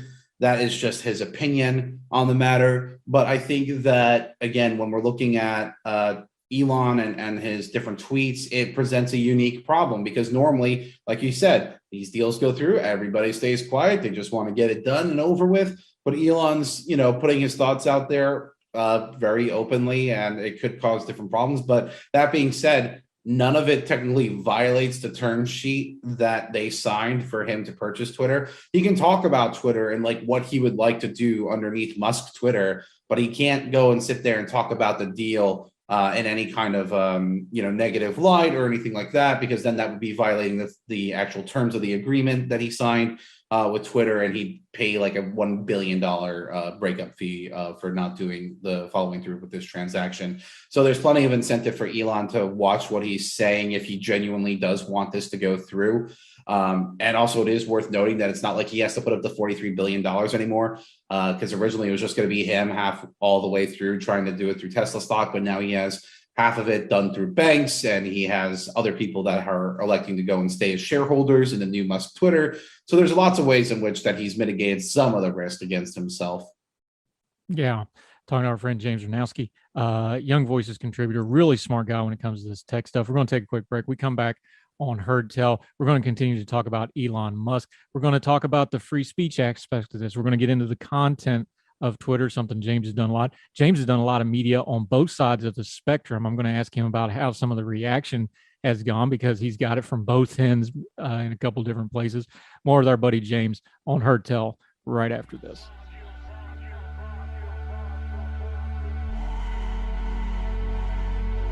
Now let me see you go off like a bomb.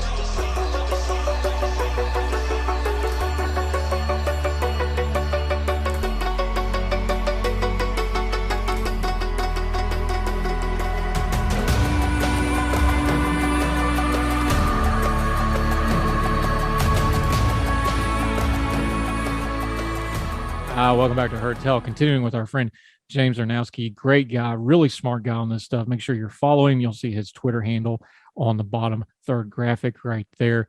Good guy. Always enjoy talking to him. Okay, I want to ask you this before we get into the content stuff.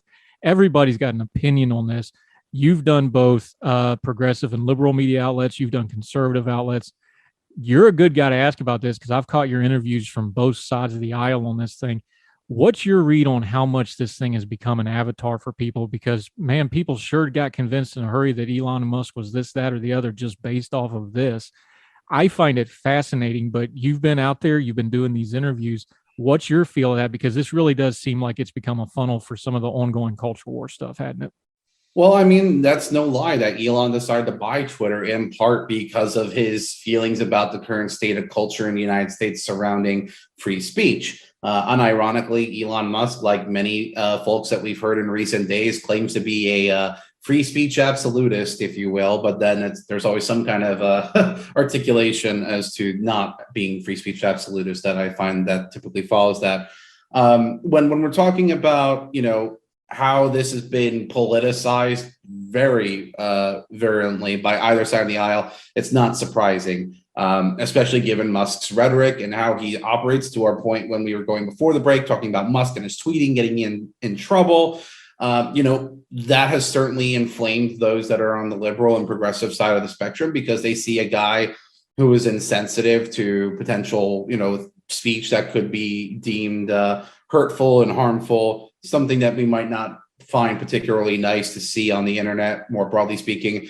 That being said, on the flip side of the aisle, conservatives see this as like, a good opportunity to try and rebalance the scales. Conservatives for the past several years have felt like big tech has been targeting them, right or wrong. That's how they feel. And they think that Elon Musk and his version of Twitter, which is supposed to be more free speech friendly, is a potential solution that might offer more avenues for free speech for conservatives on this subject matter altogether. So I think the reality is that both sides are probably overreacting to the news of Elon Musk buying Twitter. I don't think that Twitter is going to be radically shifted in a direction that either side of the aisle is going to particularly like. So I think that there's going to be some form of medium where some things on the margin are going to change. And we'll have to see how other things go in practice, because again, he's been very, opinionated about stating that he does not want to go and permanently ban people. So this is a reference to Donald Trump. He has already announced that if he gets the sale approved, that he's going to go and restore Donald Trump's account to Twitter. Whether or not Donald Trump chooses to use that remains to be seen. He has Truth Social that he's using a little bit more now. So we'll have to just continue to monitor that. But I think that it's more about just seeing how the things lay out, because it's one thing to be able to say all this stuff right now where none of the responsibility or accountability is on you right this second. It's another thing to go and do it once you're actually in control and you are actually responsible for making this company that has been struggling profitable. That's the number one concern I think that has to be there for Musk, is how to make Twitter profitable for him, because that $43 billion represents 20% of Elon's wealth as an individual. So it's not an unsizable investment for him. Yeah, and the Tesla folks are pretty openly nervous about this thing. If you get below the headlines and start reading into the stockholder stuff, that I'm talking about the real money people, not the fans. They've got questions about this because this is a big chunk of money going in a different direction. Let me just put it to you directly then. I keep getting told on my social media that Elon Musk is a quote unquote free speech absolutist. Is there evidence of that, though? Because I've seen some troubling things out of Elon Musk when it comes to things like free speech. And I'm not saying that he's not against it in principle, but in actions and practicalities, there's been a few things over the years that I've kind of went, I'm not sure about that guy. Is his actions matching the rhetoric that people are putting on him that he's going to be this great champion of freedom of speech? Yeah, I think that that's the interesting thing. Like I said, a lot of folks like to claim that they are free speech absolutists, and then there's usually always a caveat that follows that up.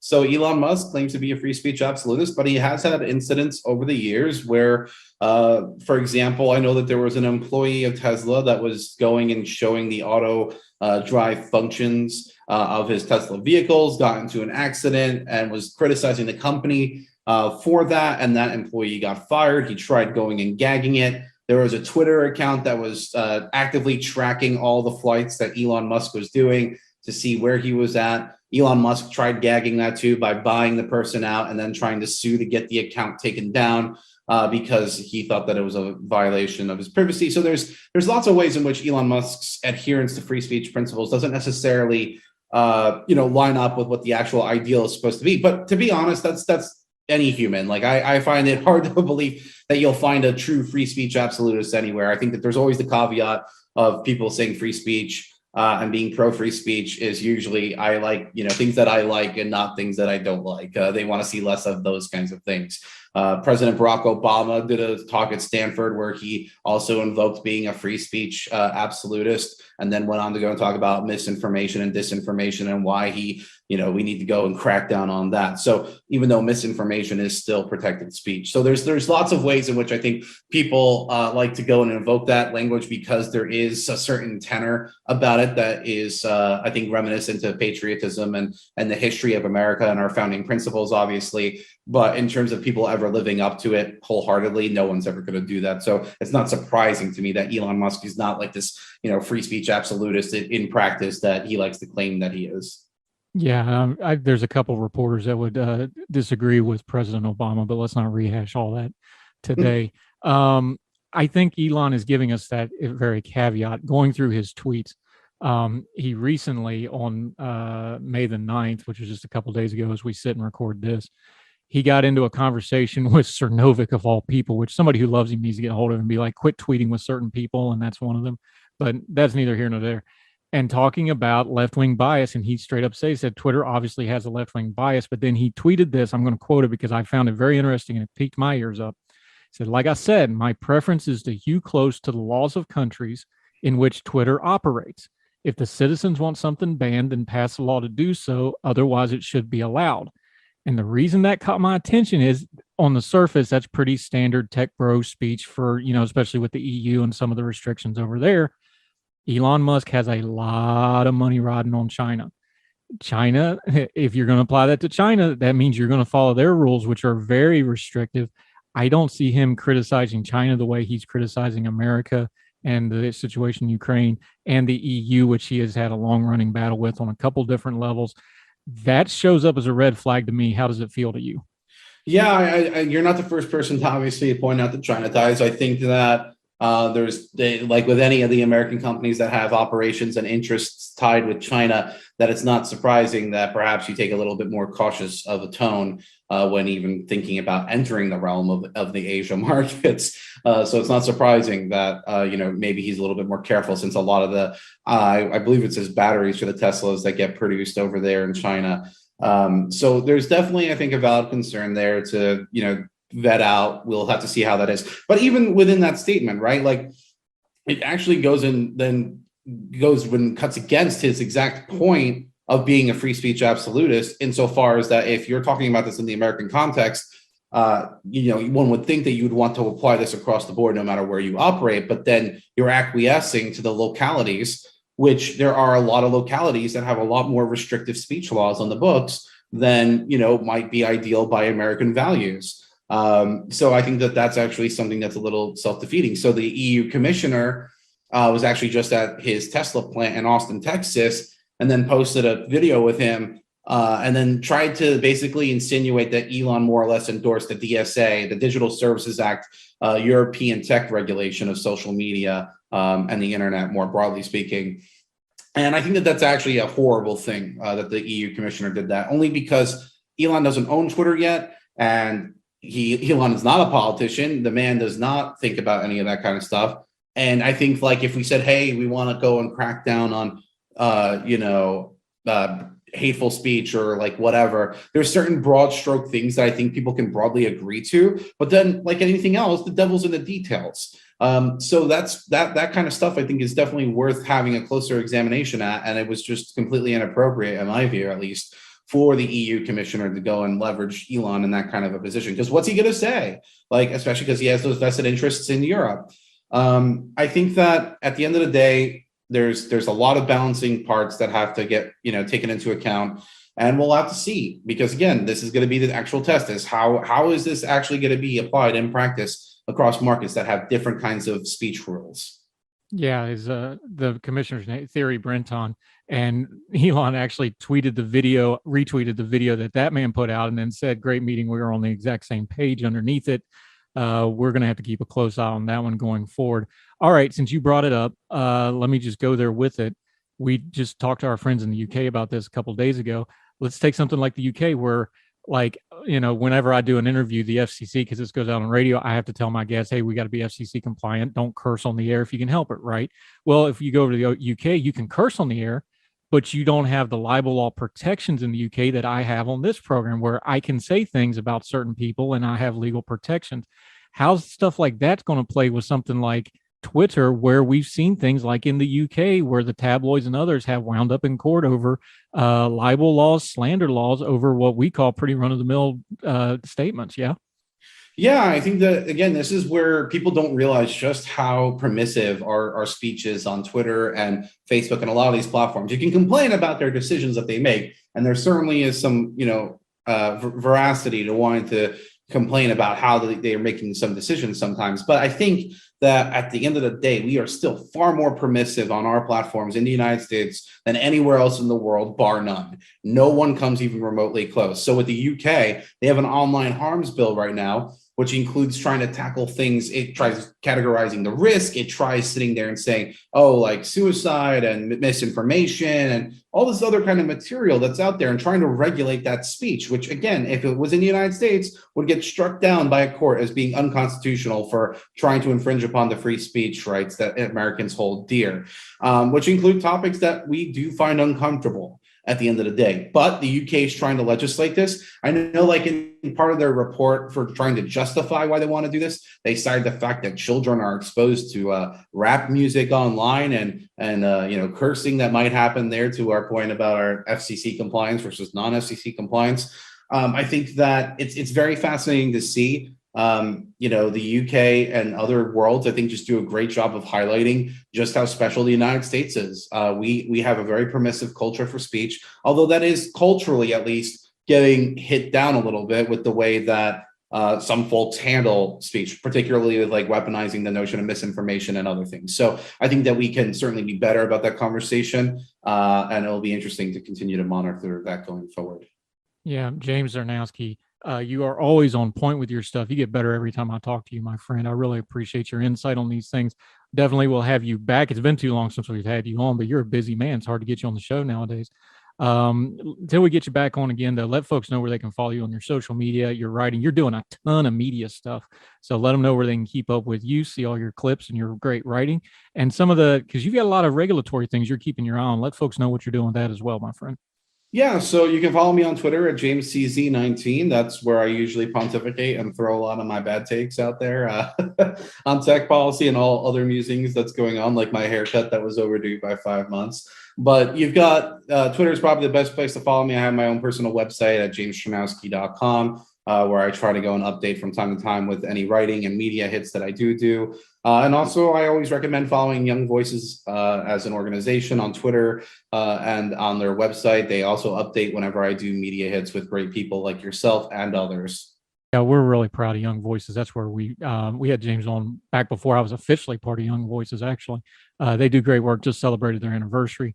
And the haircut looks great. I was giving you a little hard time, but to be honest, I got to go get one today too, because I got a kid graduating high school this weekend. So I got to go slick up too. So my friend, I always appreciate the time. Always enjoy talking to you. Let's do it again soon, buddy. Yeah, absolutely. Thanks for having me. Yes, sir. Thank you.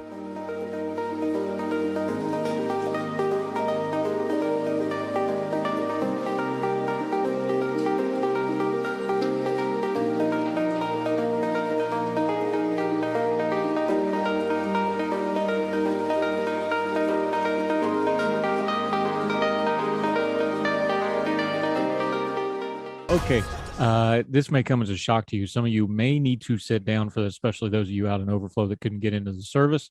The government might be spying on us again.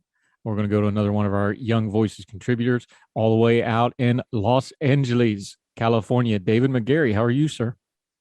I'm doing well, sir. Thank you so much for having me on. Thrilled to have you. He's another one of these great Young Voices contributors that we're so proud to partner with. He's written all over the place, American Spectator, other places that you'll notice. This particular piece comes out of the Center Square, though.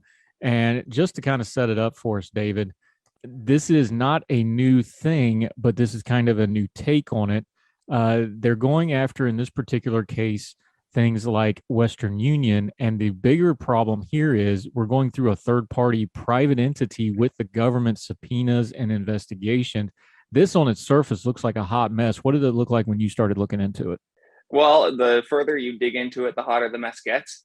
The government is forcing these credit transfer businesses like Western Union to provide an incredibly wide set of data to a private entity that basically compiles and holds on to this data for law enforcement agencies across the country to access without any kind of warrant or supervision. Now, is that purposeful? Because it seems odd that they would go through a clearinghouse. I understand on their end why they're doing it. It's nice and easy. But when you get into the numbers here, it looks suspicious to me because I'm not super great at math, David. Help me here. They were going in this particular case with Western Union and Max Transfer, which is very popular for like migrants, people like that sending money to Mexico, for example. But most people would know Western Union, what that is.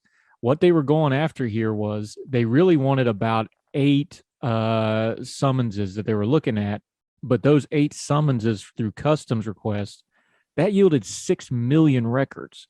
Now, that math don't make sense to me. Is that as egregious as it sounds? Because that seems like they really kind of took an inch and went running with a mile here. Well, if anything, it's more egregious than it sounds, because these custom summonses, which is the type of subpoena that Homeland Security Investigations was using to gather this data, are explicitly limited to apply to certain types of investigations. It is expressly not to be used for bulk data gathering. So they are violating their own rules. And although, of course, the government insists that all of its actions were above board and nothing was done that was wrong, all that it took to stop these activities was one letter from Senator Ron Wyden of Oregon inquiring after this, and suddenly all of this activity was shut down. Now, there's sins of omission and commission. Isn't it kind of looks on the reason this wasn't illegal is just because nobody thought to write a law about it yet? Is that kind of the take you took on it? And then as soon as if they quit that quick, they knew this was probably shady and were doing anyway. So yeah, it's probably not in the letter of the law, but that's just because nobody had actually tried it before. Is that kind of the feel you got with this? Well, I'm not sure about that, to be completely honest, because there's still a lot that we have to find out. Exactly who at HSI headquarters knew about this and when is still a little bit up in the air.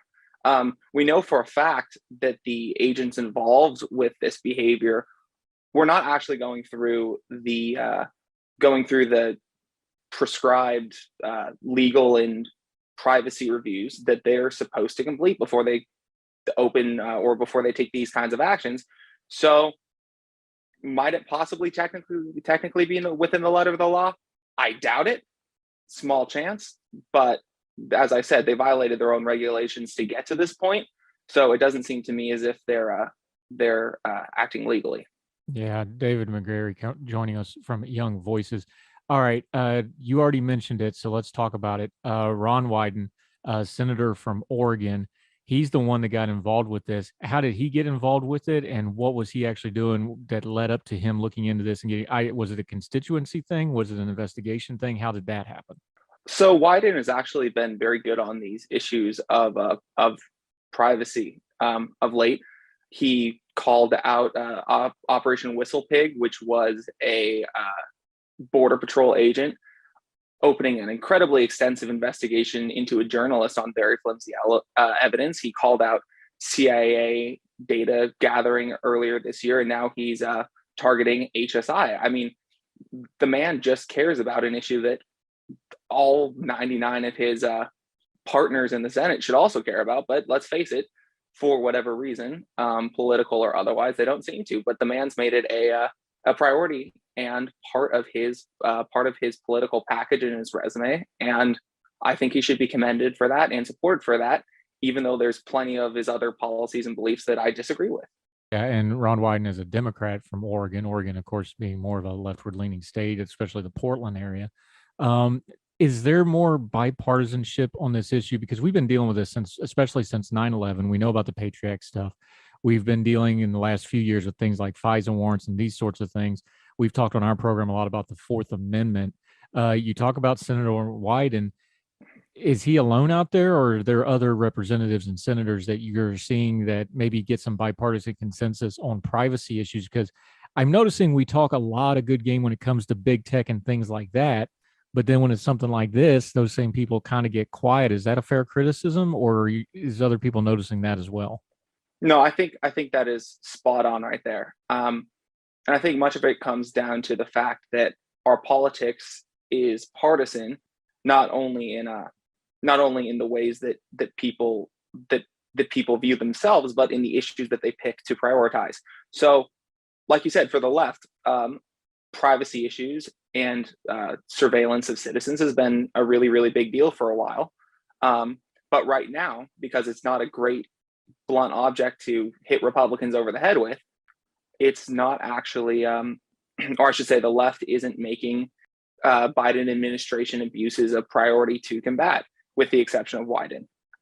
With that said, I'm a little bit surprised, to be honest, that the Republicans aren't jumping on this a little bit more.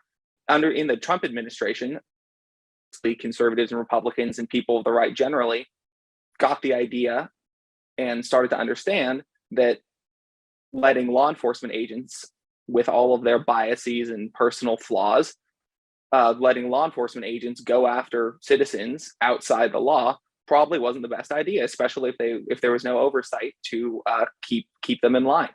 And of course, I'm referring to a lot of the FISA abuse that we saw in relation to in relation to investigations of Trump campaign officials. So why they can't carry that over and demand that Biden era law enforcement agents follow the law as well, I don't know. I tend to think that they're sort of falling back on old style 2000s Tom Cotton-esque support for law enforcement and military and surveillance in general, but I don't know for sure.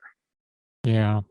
Talking to David McGarry about this surveillance program. All right. When we're talking law enforcement on this particular case, the elephant in the room is DHS. We know what an absolute monster of a government organization this has grown into. And I don't mean that in necessarily a bad way. It's a monster. It's huge. When they built this thing after 9/11, I don't know that folks really realized how much it was going to change things like law enforcement, like oversight. Where's DHS, Department of Homeland Security, on this program? Because, like you said, this is a multi-state program. You're also dealing with Mexico because you have a lot of people that come in the country and use these wire transfer companies to send money back to Mexico. That touches on the immigration issue, which is, of course, in the DHS. What's their role here? Because they have direct oversight from Congress, but they're also so big. We've seen this in hearings time after time after time. It's proven to be an organization that's really hard to do effective oversight on. What's their role in this, and where should we start focusing in on, because they're so big, to get into the heart of the matter on this particular issue? So I think you really hit it on the head, which is that at a certain point, or I should say, in the absence of clear regulations and clear oversight structures, there will be misbehavior when you give any agency or individual this much power over citizens. And actually, that's something that Wyden mentions in his letter, that these custom summons have been abused routinely in the past, that we know this has been the subject of inspector general reports, yet for one reason or another, probably because there's not enough institutional incentive to make the brass care about it, these reforms have not clearly been implemented throughout the agency. We continue our conversation with David McGarry right after this on Hartel.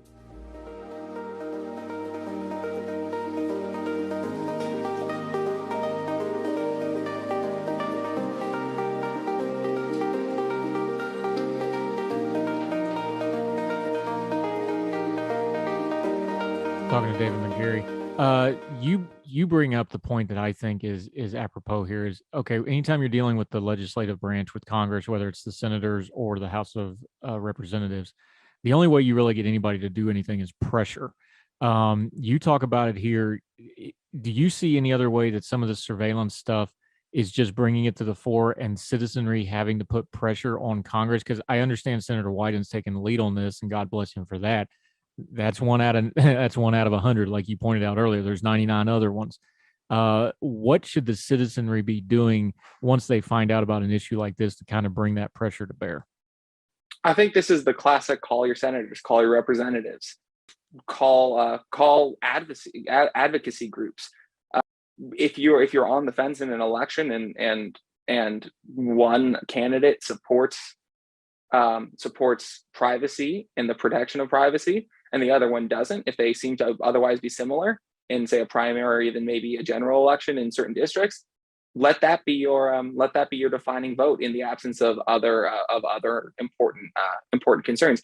I mean, obviously it's a balance. We can't become one issue voters, but at the same time, as citizens, we can make our voices heard on the phone, in emails, in surveys. Opinion polling means a lot these days when it comes to the way that these folks run their campaigns.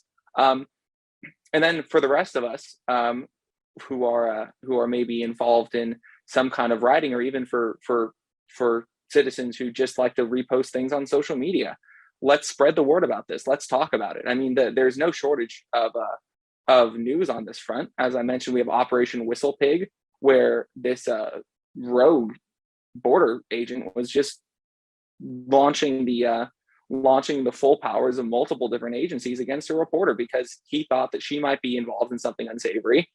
Didn't go through any kind of oversight protocols. Didn't follow any kind of process, really. Just decided that he wanted to use the immense power that he had at his disposal to dig through her entire life, and he did that. On top of that, you have, like I mentioned before, also the Wyden expose on the CIA's what they call data queries, where they were gathering quote unquote incidental data on Americans because they could, or at least they felt that they could.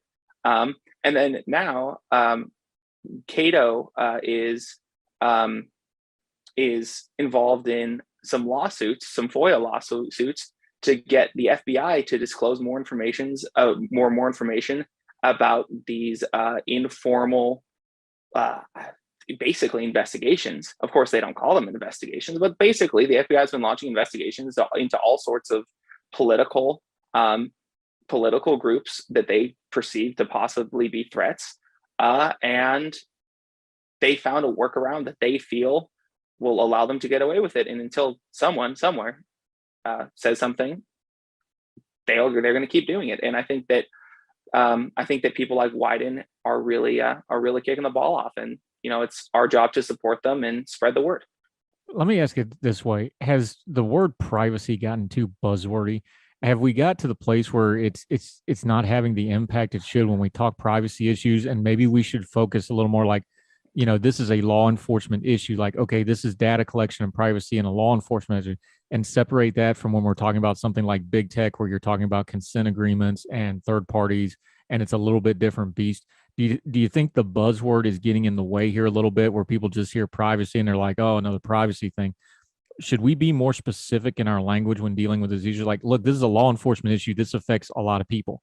This is a digital copyright issue. This is going to affect you in a different way. Would that specificity be helpful here? Because I wonder if we're not just making a lot of white noise about privacy, and we're kind of losing folks when we're trying to talk about really important issues here. Yeah, I couldn't agree more with that. Like I point out at the end of my piece, spying in the 21st century isn't the sexy cloak and dagger James Bond driving away in a fast car and leaving an explosion behind you. It's someone sitting at a desk in some basement office, typing in some kind of search query, or going through filling out the legalese of a subpoena or what have you. These are little specific actions that, like you said, we should be more specific about, explaining exactly how certain agencies in the government are snooping and spying on citizens. Like I was saying before, there's so many examples of these abuses, and we have an idea of spying, or of government surveillance rather, as what I call big brotherism. And if you've read 1984, which I assume you have, and a lot of the people listening have as well, most of Big Brother surveillance come from a single method of basically putting cameras in as many rooms as possible. But that's not the way that surveillance works in the real world in the 21st century. It's much more of death by a thousand cuts. There's so many little ways that the federal government has access to your private life and your private details that essentially, if it wants to, for whatever reason that it sees fit, it can indeed intrude on you. David McGarry, outstanding stuff on this. We'll have you back on, because this issue is never going to go away. It's just going to get worse and worse, I'm afraid. Till we have you back on the show, though, let folks know where they can follow you, what you got going on, and how they can keep track of what's going on in the world of David McGarry. Yeah, please follow me on Twitter at David B. McGarry. Also follow my work with Young Voices. You'll find my profile on the website. I'm writing and getting published consistently on privacy issues, on tech and personal security issues. So I would love to get my message out as far and wide as possible, and I can't wait to come back on. This has been a lot of fun. Yeah, anytime. That's McGarry with 2 R's and an A, McGarr. Not like them other McGarrys that spell it differently. Make sure you get it right. David McGarry, great stuff today, my friend. Appreciate your time, sir. Thank you so much, sir.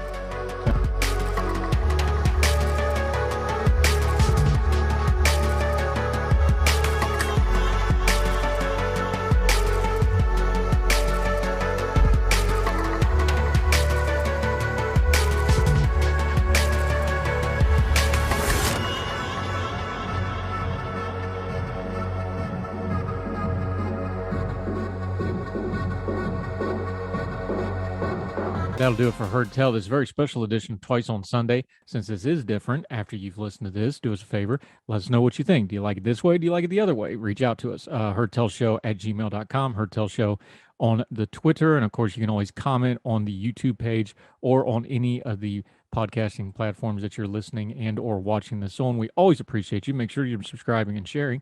That's very important to us. But let us know. 5 great interviews this week. So until we see you again, wherever you and yours are, across the street, around the world, we hope you're doing well. We hope you're well fed. We'll see you right back here for more Heard Tell next time. Y'all take care. All the music on Heard Tell is provided under a Creative Content license from monstercat.com.